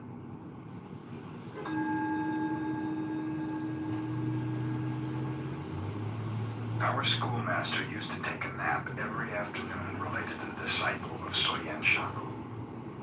We children asked him why he did it, and he told us, "I go to dreamland to meet the old sages just as Confucius did." When Confucius slept, he would dream of ancient sages and later tell his followers about them. It was extremely hot one day, so some of us took a nap. Our schoolmaster scolded us. "We went to dreamland to meet the ancient sages, the same as Confucius did," we explained. "What was the message from those sages?" our schoolmaster demanded. One of us replied, "We went to dreamland and met the sages and asked them if our schoolmaster came there every afternoon, but they said they had never seen any such fellow."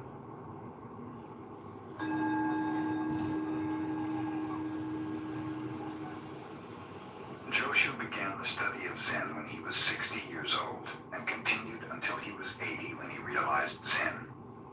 He taught from the age of 80 until he was 120. A student once asked him, "If I haven't anything in my mind, what shall I do?" Joshu replied, "Throw it out."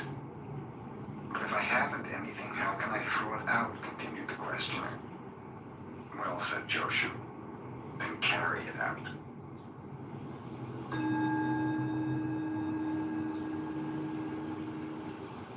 When Mamiya, who later became a well-known preacher, went to a teacher for personal guidance, he was asked to explain the sound of one hand.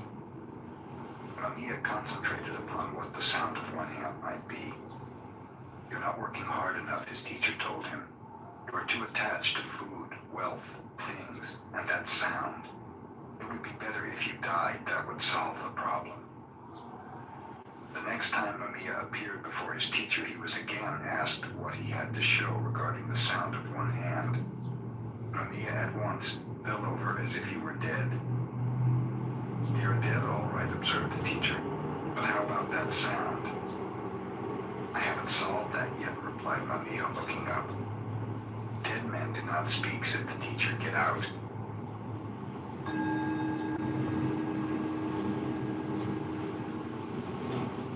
Tosui was a well-known Zen teacher of his time. He had lived in several temples and taught in various provinces.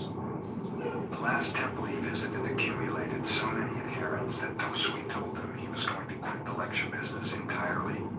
He advised them to disperse and to go wherever they desired. After that, no one could find any trace of him. 3 years later, one of his disciples discovered him living with some beggars under a bridge in Kyoto. He had once implored Tosui to teach him. "If you can do as I do for even a couple of days, I might," Tosui replied. So the former disciple dressed as a beggar and spent a day with Tosui. The following day, one of the beggars died. Tosui and his pupil carried the body off at midnight and buried it on a mountainside. After that, they returned to their shelter under the bridge. Tosui slept soundly the remainder of the night, but the disciple could not sleep. When morning came, Tosui said, "We do not have to beg food today. Our dead friend has left some over there." But the disciple was unable to eat a single bite of it. "I've said you could not do as I," concluded Tosui. "Get out of here and do not bother me again."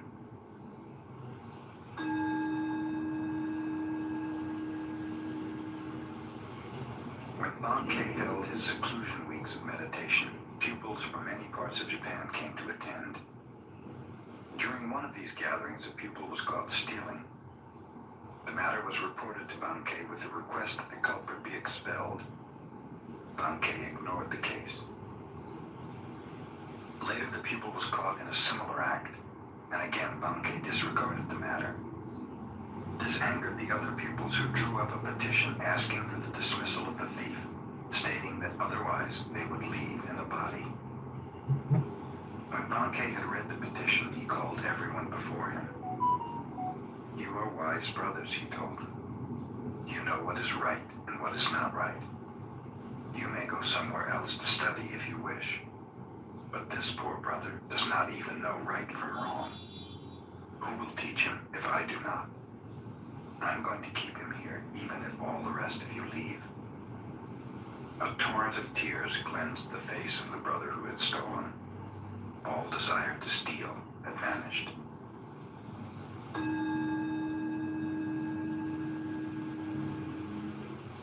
During the Kamakura period, Shinkan studied Tendai 6 years and then studied Zen 7 years. Then he went to China and contemplated Zen for 13 years more. When he returned to Japan, many desired to interview him and asked obscure questions. But when Shinkan received visitors, which was infrequently, he seldom answered their questions. One day, a 50-year-old student of enlightenment said to Shinkan, "I have studied the Tendai school of thought since I was a little boy, but one thing in it I cannot understand. Tendai claims that even the grass and trees will become enlightened. To me, this seems very strange. Of what use is it to discuss how grass and trees become enlightened?" asked Shinkan. "The question is, how you yourself can become so. Did you ever consider that?" "I never thought of it in that way," marveled the old man. "Then go home and think it over," finished Shinkan.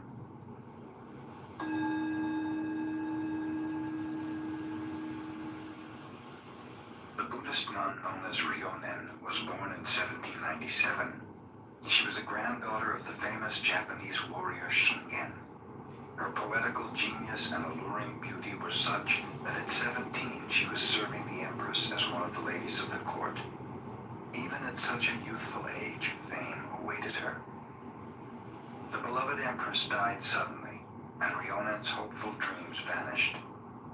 She became acutely aware of the impermanency of life in this world. It was then that she desired to study Zen. Her relatives disagreed, however, and practically forced her into marriage. With a promise that she might become a nun after she had borne 3 children, Ryonen assented. Before she was 25, she had accomplished this condition. Then her husband and relatives could no longer dissuade her from her desire. She shaved her head, took the name of Ryonen, which means to realize clearly, and started on her pilgrimage. She came to the city of Edo and asked Tetsugyu to accept her as a disciple. At one glance, the master rejected her because she was too beautiful. Ryonen then went on to another master, Hakuo. Hakuo refused her for the same reason, saying that her beauty would only make trouble. Ryonen obtained a hot iron and placed it against her face. In a few moments, her beauty had vanished forever. Hakuo then accepted her as a disciple. Commemorating this occasion, Ryonen wrote a poem on the back of a little mirror. "In the service of my empress, I burned incense to perfume my exquisite clothes. Now, as a homeless mendicant, I burn my face to enter a Zen temple." When Ryonen was about to pass from this world, she wrote another poem. 66 times, these eyes beheld the changing scene of autumn. I have said enough about moonlight. Ask no more. Only listen to the voice of pines and cedars when no wind stirs.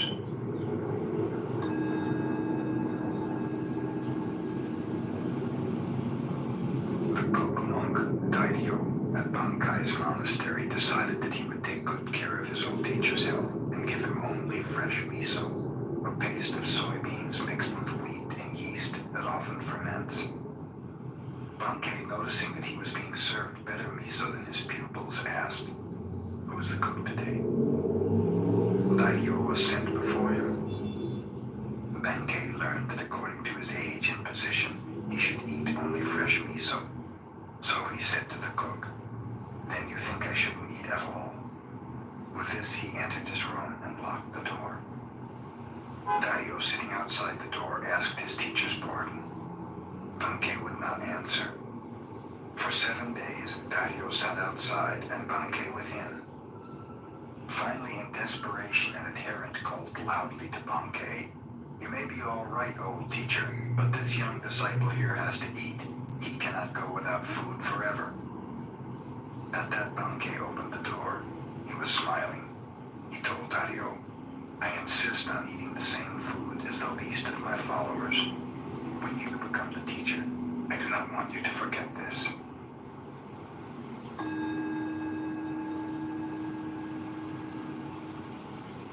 A student of Tendai, a philosophical school of Buddhism, came to the Zen abode of Gasan as a pupil.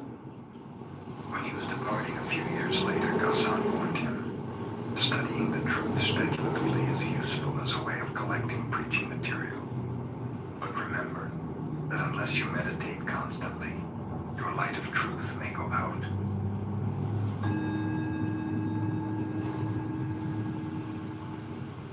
While Seisetsu was the master of Engaku in Kamakura, he required larger quarters since those in which he was teaching were overcrowded. Umezu Seibi, a merchant of Edo, decided to donate 500 pieces of gold called ryo toward the construction of a more commodious school. This money he brought to the teacher. Seisetsu said, "All right, I will take it." Umezu gave Seisetsu the sack of gold, but he was dissatisfied with the attitude of the teacher. One might live a whole year on 3 ryo, and the merchant had not even been thanked for 500. "In that sack are 500 ryo," hinted Umezu. "You told me that before," replied Seisetsu. "Even if I am a wealthy merchant, 500 ryo is a lot of money," said Umezu. "Do you want me to thank you for it?" asked Seisetsu. "You ought to," replied Umezu. "Why should I?" inquired Seisetsu. "The giver should be thankful."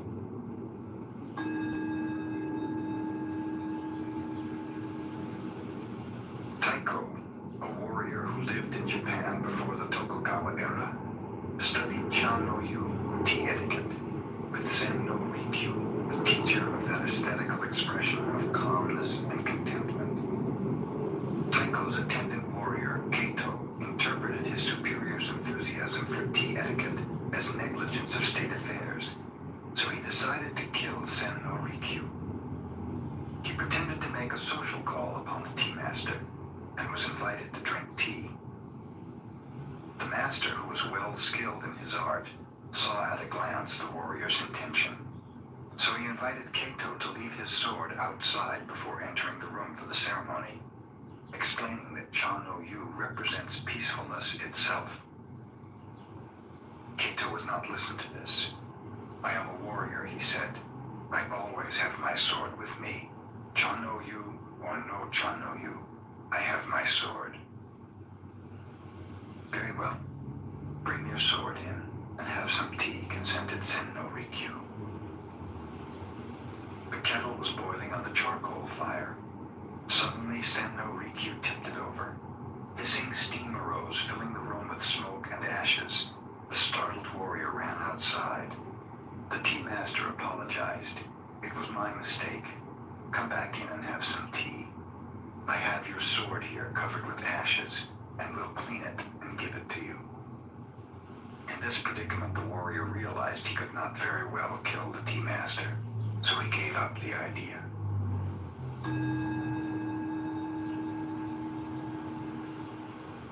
Just before Ninakawa passed away, the Zen master Ikkyu visited him.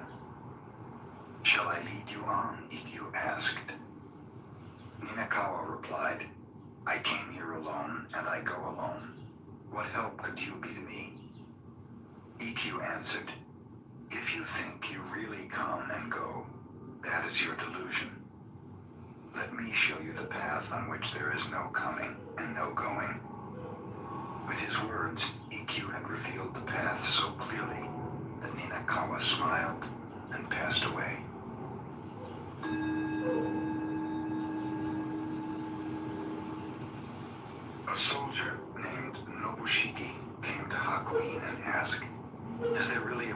paradise and a hell. Who are you? Inquired Hakuin. I am a samurai, the warrior replied. You, a soldier? Exclaimed Hakuin. What kind of ruler would have you as his guard? Your face looks like that of a beggar. Nobushiki became so angry that he began to draw his sword, but Hakuin continued. So you have a sword. Your weapon is probably much too dull to cut off my head. As Nobushiki drew his sword, Hakuin remarked, Here open the gates of hell. At these words, the samurai, perceiving the master's discipline, sheathed his sword and bowed. Here open the gates of paradise, said Hakuin.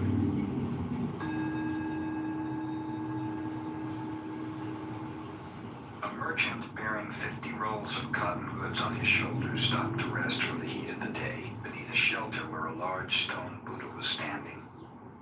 There he fell asleep, and when he awoke, his goods had disappeared. He immediately reported the matter to the police. A judge named Ooka opened court to investigate. That stone Buddha must have stolen the goods, concluded the judge. He is supposed to care for the welfare of the people, but he has failed to perform his holy duty. Arrest him. The police arrested the stone Buddha and carried it into court. A noisy crowd followed the statue, curious to learn what kind of sentence the judge was about to impose. When Ooka appeared on the bench, he rebuked the boisterous audience. What right have you people to appear before the court laughing and joking in this manner? You are in contempt of court and subject to a fine and imprisonment. The people hastened to apologize. I shall have to impose a fine on you, said the judge, but I will remit it, provided each one of you brings one roll of cotton goods to the courts within 3 days.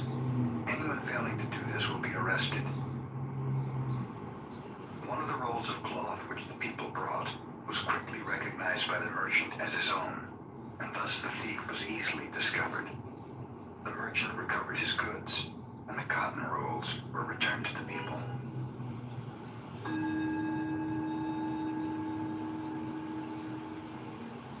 Once a division of the Japanese army was engaged in a sham battle, and some of the officers found it necessary to make their headquarters in Gassan's temple. Gassan told his cook that the officers have only the same simple fare we eat. This made the army men angry, as they were used to very deferential treatment. One came to Gassan and said, Who do you think we are? We are soldiers, sacrificing our lives for our country. Why don't you treat us accordingly? Gassan answered sternly, Who do you think we are? We are soldiers of humanity, aiming to save all sentient beings.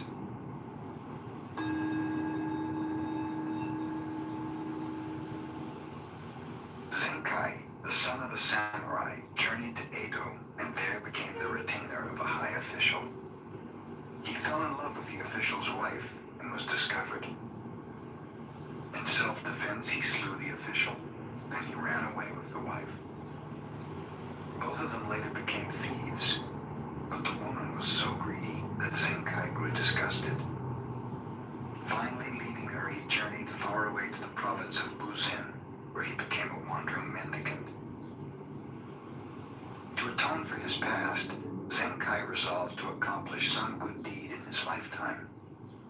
Knowing of a dangerous road over a cliff that had caused the death and injury of many persons, he resolved to cut a tunnel through the mountain there. Baking food in the daytime, Zenkai worked at night digging his tunnel.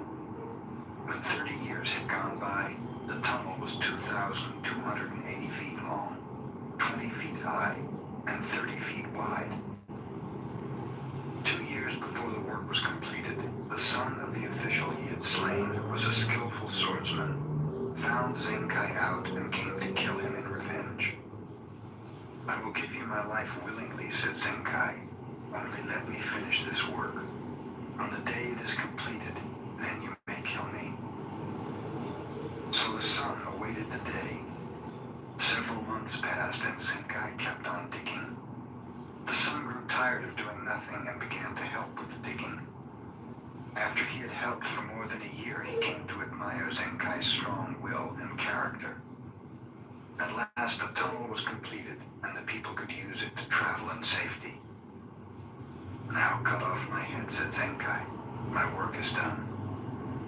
How can I cut off my own teacher's head?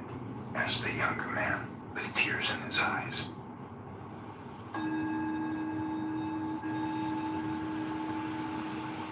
A great Japanese warrior named Nobunaga decided to attack the enemy, although he had only 1/10 the number of men the opposition commanded. He knew that he would win, but his soldiers were in doubt. On the way, he stopped at a Shinto shrine and told his men, "After I visit the shrine, I will toss a coin. If heads comes, we will win. If tails, we will lose. Destiny holds us in her hand." Nobunaga entered the shrine and offered a silent prayer. He came forth and tossed a coin. Heads appeared. His soldiers were so eager to fight that they won their battle easily. "No one can change the hand of destiny," his attendant told him after the battle. "Indeed not," said Nobunaga, showing a coin which had been doubled, with heads facing either way.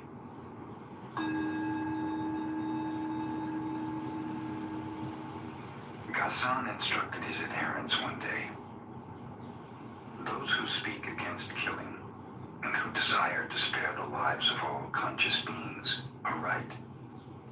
It is good to protect even animals and insects.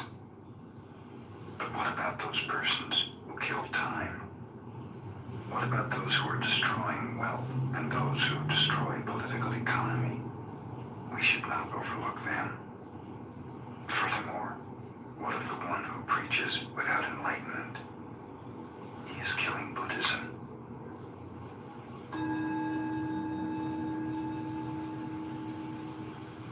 A young wife fell sick and was about to die.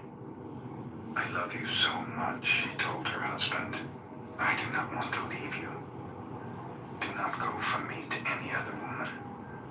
If you do, I will return as a ghost and cause you endless trouble." Soon the wife passed away. The husband respected her last wish for the first 3 months, but then he met another woman and fell in love with her. They became engaged to be married. Immediately after the engagement, a ghost appeared every night to the man, blaming him for not keeping his promise. The ghost was clever, too. She told him exactly what had transpired between himself and his new sweetheart. Whenever he gave his fiancée a present, the ghost would describe it in detail. She would even repeat conversations, and it so annoyed the man that he could not sleep. Someone advised him to take his problem to a Zen master who lived close to the village. At length, in despair, the poor man went to him for help. "Your former wife became a ghost and knows everything you do," commented the master. "Whatever you do or say, whatever you give your beloved, she knows. She must be a very wise ghost. Really, you should admire such a ghost. The next time she appears, bargain with her. Tell her that she knows so much you can hide nothing from her, and that if she will answer you one question, you promise to break your engagement and remain single." "What is the question I must ask her?" inquired the man. The master replied, "Take a large handful of soybeans and ask her exactly how many beans you hold in your hand. If she cannot tell you, you will know she is only a figment of your imagination and will trouble you no longer." The next night, when the ghost appeared, the man flattered her and told her that she knew everything. "Indeed," replied the ghost, "and I know you went to see that Zen master today." "And since you know so much," demanded the man, "tell me how many beans I hold in this hand." There was no longer any ghost to answer the question.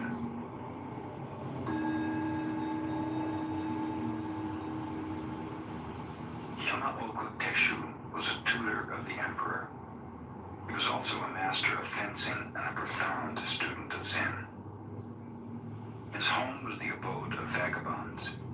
He had but one suit of clothes, for they kept him always poor. The emperor, observing how worn his garments were, gave Yamaoka some money to buy new ones. The next time Yamaoka appeared, he wore the same old outfit. What became of the new clothes, Yamaoka asked the emperor. I provided clothes for the children of your majesty, explained Yamaoka.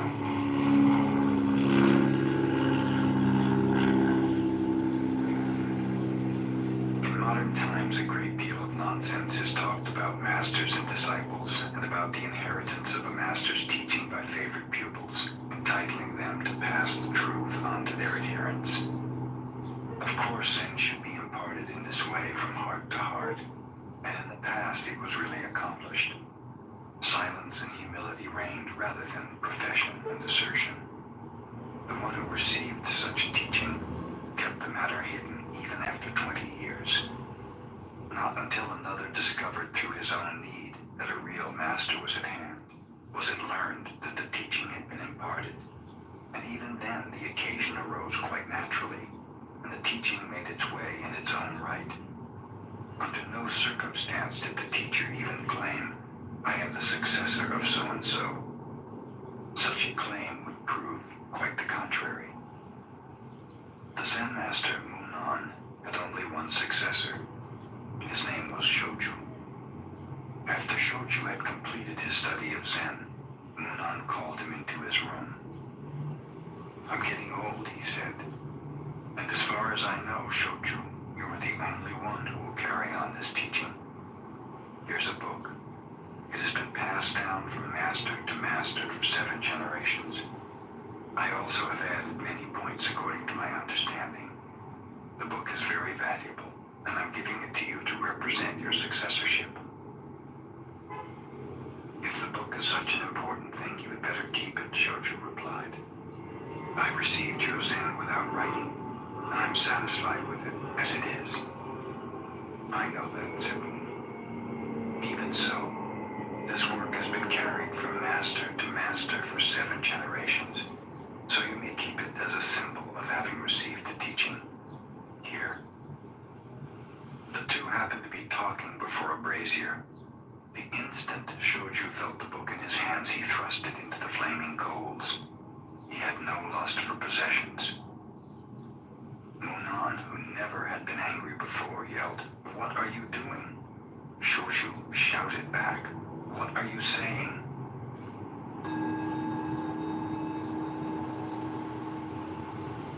After Kakuwa visited the emperor, he disappeared and no one knew what became of him. He was the first Japanese to study Zen in China, but since he showed nothing of it, save one note, he is not remembered for having brought Zen into his country. Kakuwa visited China and accepted the true teaching. He did not travel while he was there.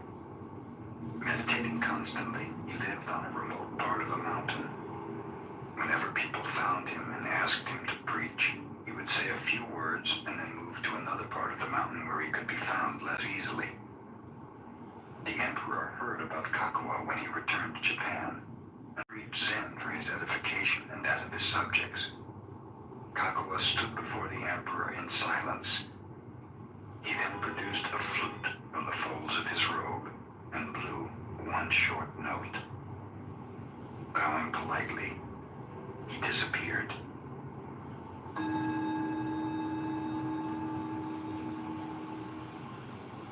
Circumstances arose one day which delayed preparation of the dinner of a Soto Zen master, Fugai, and his followers. In haste, the cook went to the garden with his curved knife and cut off the tops of green vegetables, chopped them together, and made soup, unaware that in his haste he had included part of a snake in the vegetables. The followers of Fugai thought they never had tasted such a good soup. But when the master himself found the snake's head in his bowl, he summoned the cook. What is this? He demanded, holding up the head of the snake.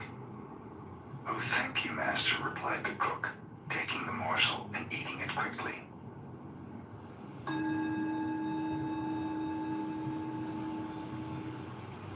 Suzan, a Chinese Zen master, was asked by a student, what is the most valuable thing in the world?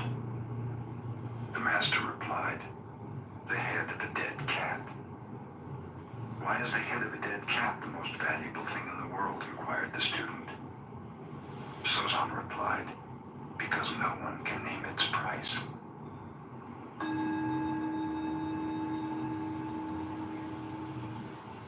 The pupils of the Tendai school used to study meditation before Zen entered Japan.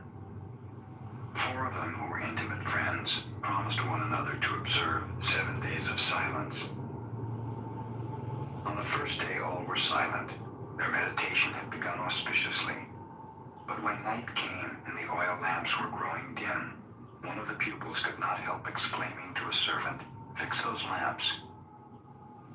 The second pupil was surprised to hear the first one talk. "We're not supposed to say a word," he remarked. "You two are stupid. Why did you talk?" asked the third. "I'm the only one who has not talked," concluded the fourth pupil.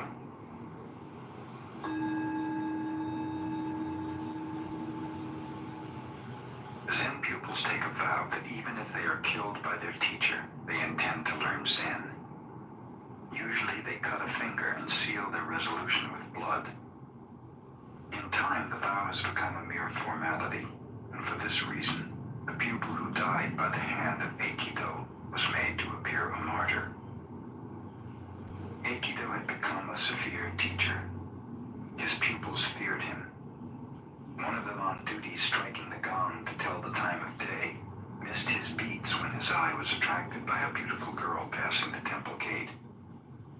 At that moment, Aikido, who was directly behind him, hit him with a stick, and the shock happened to kill him. The pupil's guardian, hearing of the accident, went directly to Aikido. Knowing that he was not to blame, he praised the master for his severe teaching. Aikido's attitude was just the same as if the pupil were still alive. After this took place, he was able to produce under his guidance more than 10 enlightened successors, a very unusual number.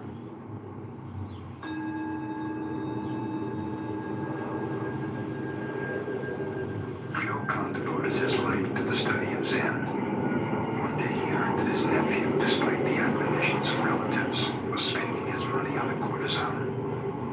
Inasmuch as the nephew had taken Ryokan's place in managing the family estate and the property was in danger of being dissipated, the relatives asked Ryokan to do something about it. Ryokan had to travel a long way to visit his nephew, whom he had not seen for many years.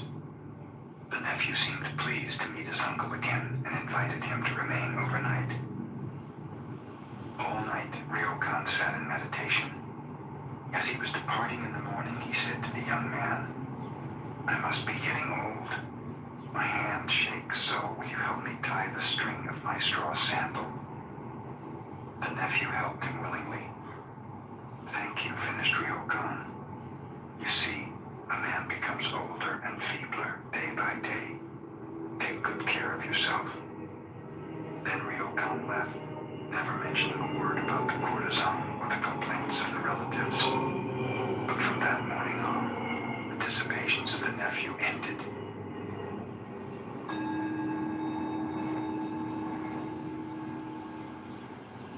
A Zen student came to Bankei and complained, "Master, I have an ungovernable temper. How can I cure it?"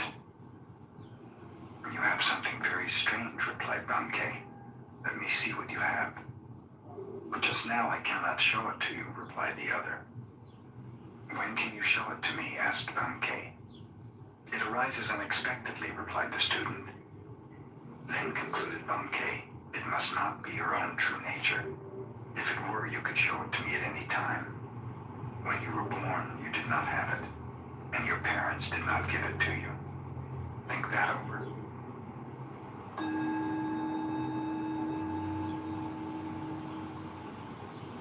Hogan, a Chinese Zen teacher, lived alone in a small temple in the country.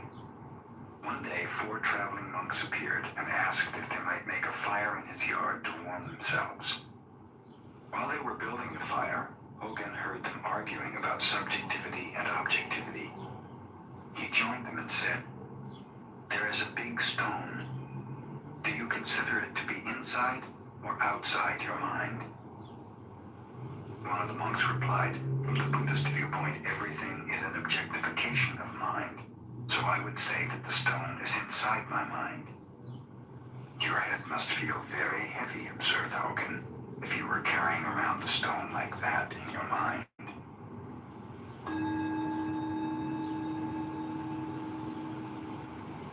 A rich man asked Singai to write something for the continued prosperity of his family so that it might be treasured from generation to generation.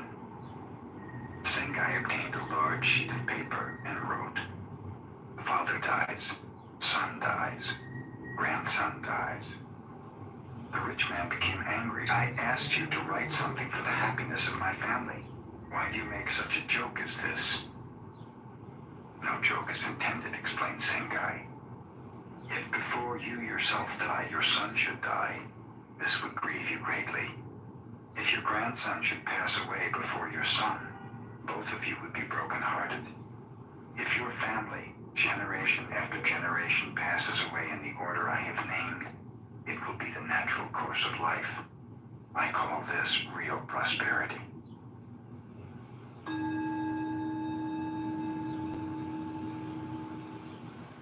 A woman of Nagasaki named Kame was one of the few makers of incense burners in Japan. Such a burner is a work of art to be used only in a tea room or before a family shrine. Kame, whose father before her had been such an artist, was fond of drinking. She also smoked and associated with men most of the time. Whenever she made a little money, she gave a feast inviting artists, poets, carpenters, workers, men of many vocations and avocations. In their association, she evolved her designs. Kame was exceedingly slow in creating, but when her work was finished, it was always a masterpiece. Her burners were treasured in homes whose womenfolk never drank, smoked, or associated freely with men. The mayor of Nagasaki once requested Kame to design an incense burner for him. She delayed doing so until almost half a year had passed. At that time, the mayor, who had been promoted to office in a distant city, visited her. He urged Kame to begin work on his burner. At last, receiving the inspiration, Kame made the incense burner. After it was completed, she placed it upon a table. She looked at it long and carefully. She smoked and drank before it as if it were her own company. All day she observed it. At last, picking up a hammer, Kame smashed it to bits. She saw it was not the perfect creation her mind demanded.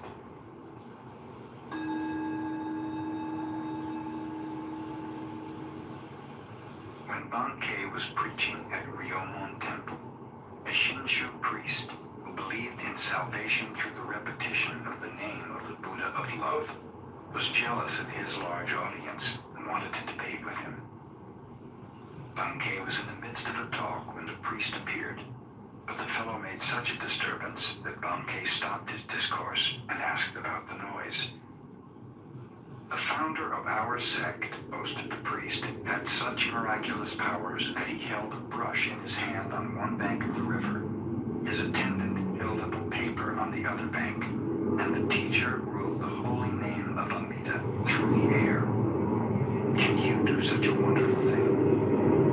Bankei replied lightly, "Perhaps your fox can perform that trick, but that is not the matter of Zen. My miracle is that when I feel hungry, I eat, and when I feel thirsty, I drink."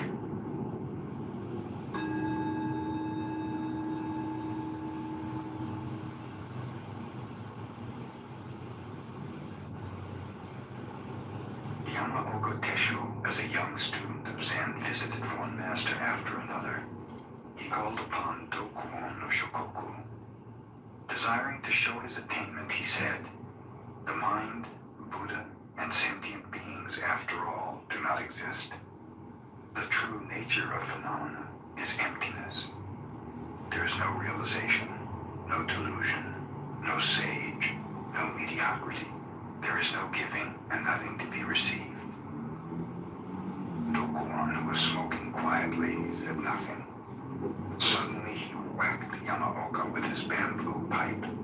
This made the youth quite angry. "If nothing exists," inquired Dokuon,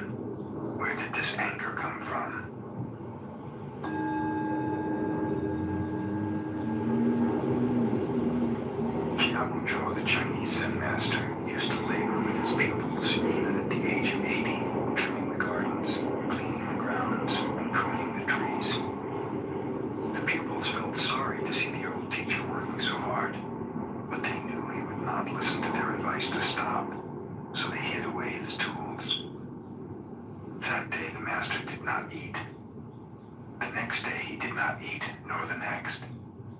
He may be angry because we had hidden his tools, the pupil surmised. We had better put them back. The day they did, the teacher worked and ate the same as before. In the evening, he instructed them. No work, no food.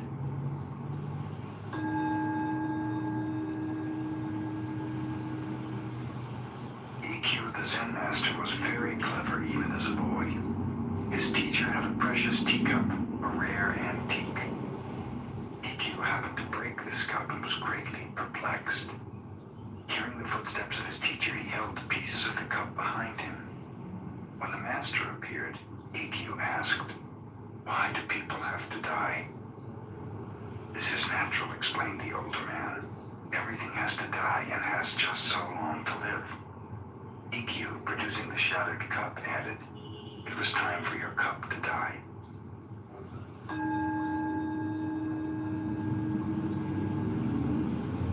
A Zen master named Kitan lived in the latter part of the Tokugawa era. He used to say, "There are three kinds of disciples. Those who impart Zen to others, those who maintain the temples and shrines, and then there are the rice bags and the clothes hangers." Gasan expressed the same idea. When he was studying under Tekisui, his teacher was very severe. Sometimes he even beat him. Other pupils would not stand this kind of teaching and quit. Gasan remained saying, "A poor disciple utilizes a teacher's influence. A fair disciple admires a teacher's kindness. A good disciple grows strong under a teacher's discipline."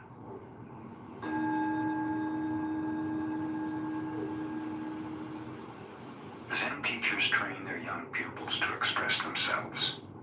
Two Zen temples each had a child protege. One child going to obtain vegetables each morning would meet the other on the way. "Where are you going?" asked the one.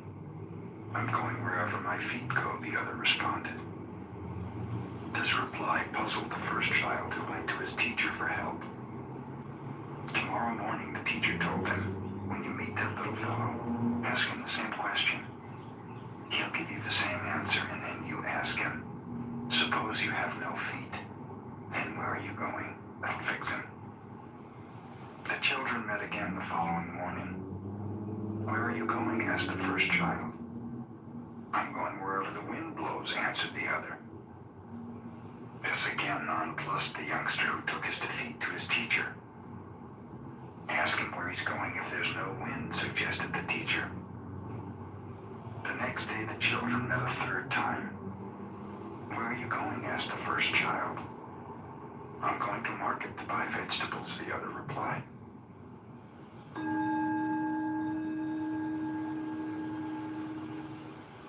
Tongan had studied with Sengai since childhood. When he was 20, he wanted to leave his teacher and visit others for comparative study, but Sengai would not permit this. Every time Tongan suggested it, Sengai would give him a rap on the head. Finally, Tongan asked an elder brother to coax permission from Sengai. This the brother did, and then reported to Tongan, "It is arranged. I have fixed it for you to start on your pilgrimage at once." Tongan went to Sengai to thank him for his permission. The master answered by giving him another rap. When Tongan related this to his elder brother, the other said, "What is the matter? Sengai has no business giving permission and then changing his mind. I'll tell him so." And all of you went to see the teacher. "I did not cancel my permission," said Sengai. "I just wish to give him one last smack over the head. For when he returns, he'll be enlightened, and I will not be able to reprimand him again."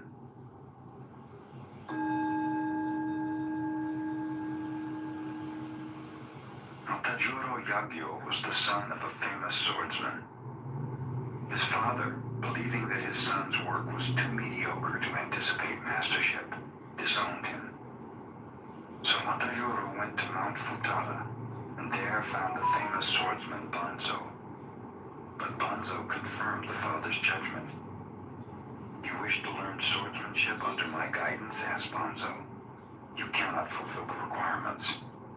"But if I work hard, how many years will it take me to become a master?" persisted the youth. life, replied Bonzo. I cannot wait that long, explained Matajuro. I am willing to pass through any hardship if only you will teach me. If I become your devoted servant, how long might it be? Oh, maybe 10 years, Bonzo relented. My father's getting old, and soon I must take care of him, continued Matajuro. If I work far more intensely, how long would it take me? Oh, maybe 30 years, said Bonzo. Why is that? Asked Matajuro. First you say 10, and now 30 years. I will undergo any hardship to master this art in the shortest time. Well, said Bonzo, in that case, you'll have to remain with me for 70 years. A man in such a hurry as you are to get results seldom learns quickly. Very well, declared the youth, understanding at last that he was being rebuked for impatience. I agree.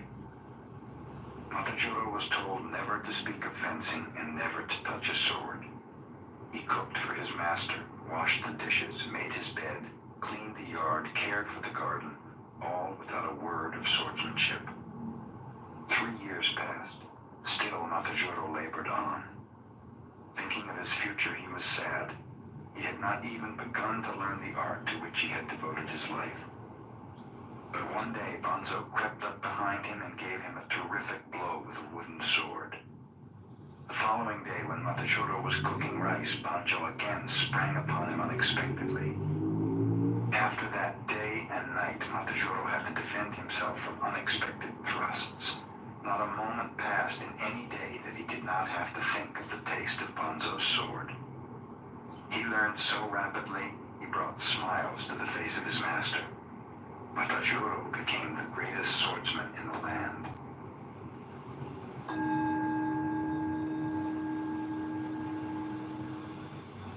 Encho was a famous storyteller.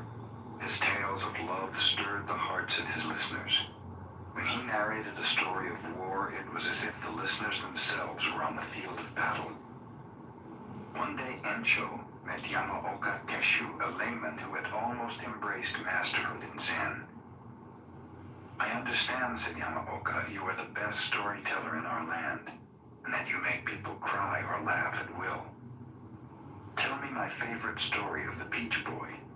When I was a little tot, I used to sleep beside my mother, and she often related this legend. In the middle of the story, I would fall asleep. Tell it to me just as my mother did. Encho dared not attempt to do this. He requested time to study. Several months later, he went to Yamaoka and said, please give me the opportunity to tell you the story. Some other day, answered Yamaoka. Encho was keenly disappointed. He studied further and tried again. Yamaoka rejected him many times. When Encho would start to talk, Yamaoka would stop him saying, you're not yet like my mother. It took Encho 5 years to be able to tell Yamaoka the legend as his mother had told it to him. In this way, Yamaoka imparted Zen to Encho.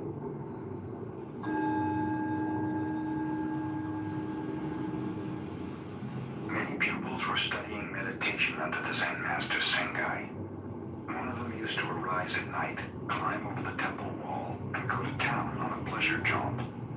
Sengai, inspecting the dormitory quarters, found this pupil missing one night and also discovered the high stool he had used to scale the wall. Sengai removed the stool and stood there in its place. When the wanderer returned, not knowing that Sengai was the stool, he put his feet on the master's head and jumped down into the grounds. Discovering what he had done, he was aghast.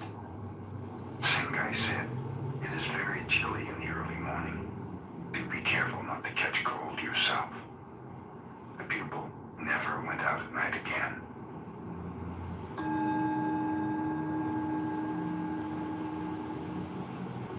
Pasui wrote the following letter to one of his disciples who was about to die. The essence of your mind is not born, so it will never die. It is not an existence which is perishable. It is not an emptiness which is a mere void. It has neither color nor form. It enjoys no pleasures. and suffers no pain. I know you are very ill. Like a good Zen student, you are facing that sickness squarely. You may not know exactly who is suffering, but question yourself. What is the essence of this mind? Think only of this. You will need no more. Covet nothing. Your end, which is endless, is as a snowflake dissolving in the pure air.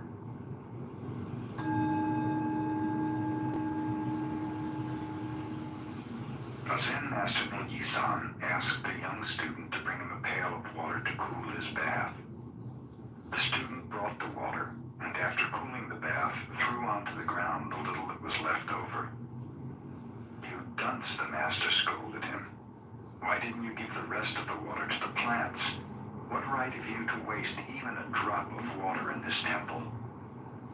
The young student attained Zen in that instant. He changed his name to Tekisui, which means a drop of water.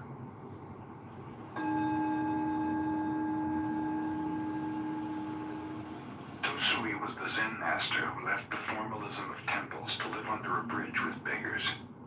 When he was getting very old, a friend helped him to earn his living without begging. He showed Tosui how to collect rice and manufacture vinegar from it, and Tosui did this until he passed away.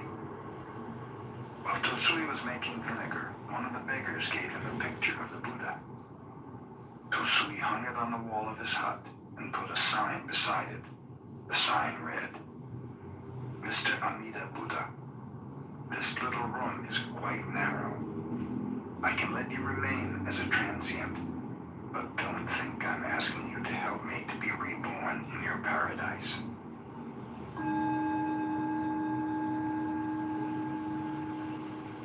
Shoichi was a one-eyed teacher of Zen, sparkling with enlightenment. He taught his disciples in Tofuku Temple. Day and night, the whole temple stood in silence. There was no sound at all. Even the reciting of sutras was abolished by the teacher. His pupils had nothing to do but meditate. When the master passed away, an old neighbor heard the ringing of bells and the recitation of sutras. Then she knew Shoichi had gone.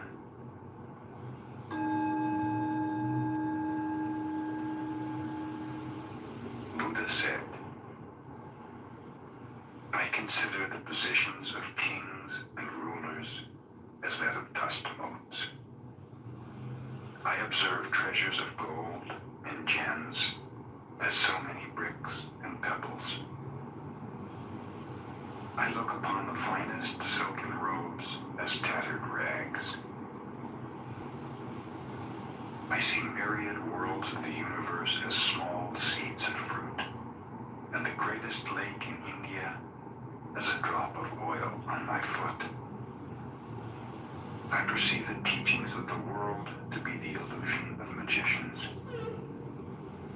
I discern the highest conception of emancipation as a golden brocade in a dream, and view the holy path of the illuminated ones as flowers appearing in one's eyes. I see meditation as a pillar of a mountain, nirvana as a nightmare of daytime. I look upon the judgment of right and wrong as the serpentine dance of a dragon, and the rise and fall of beliefs as but traces left by the four seasons.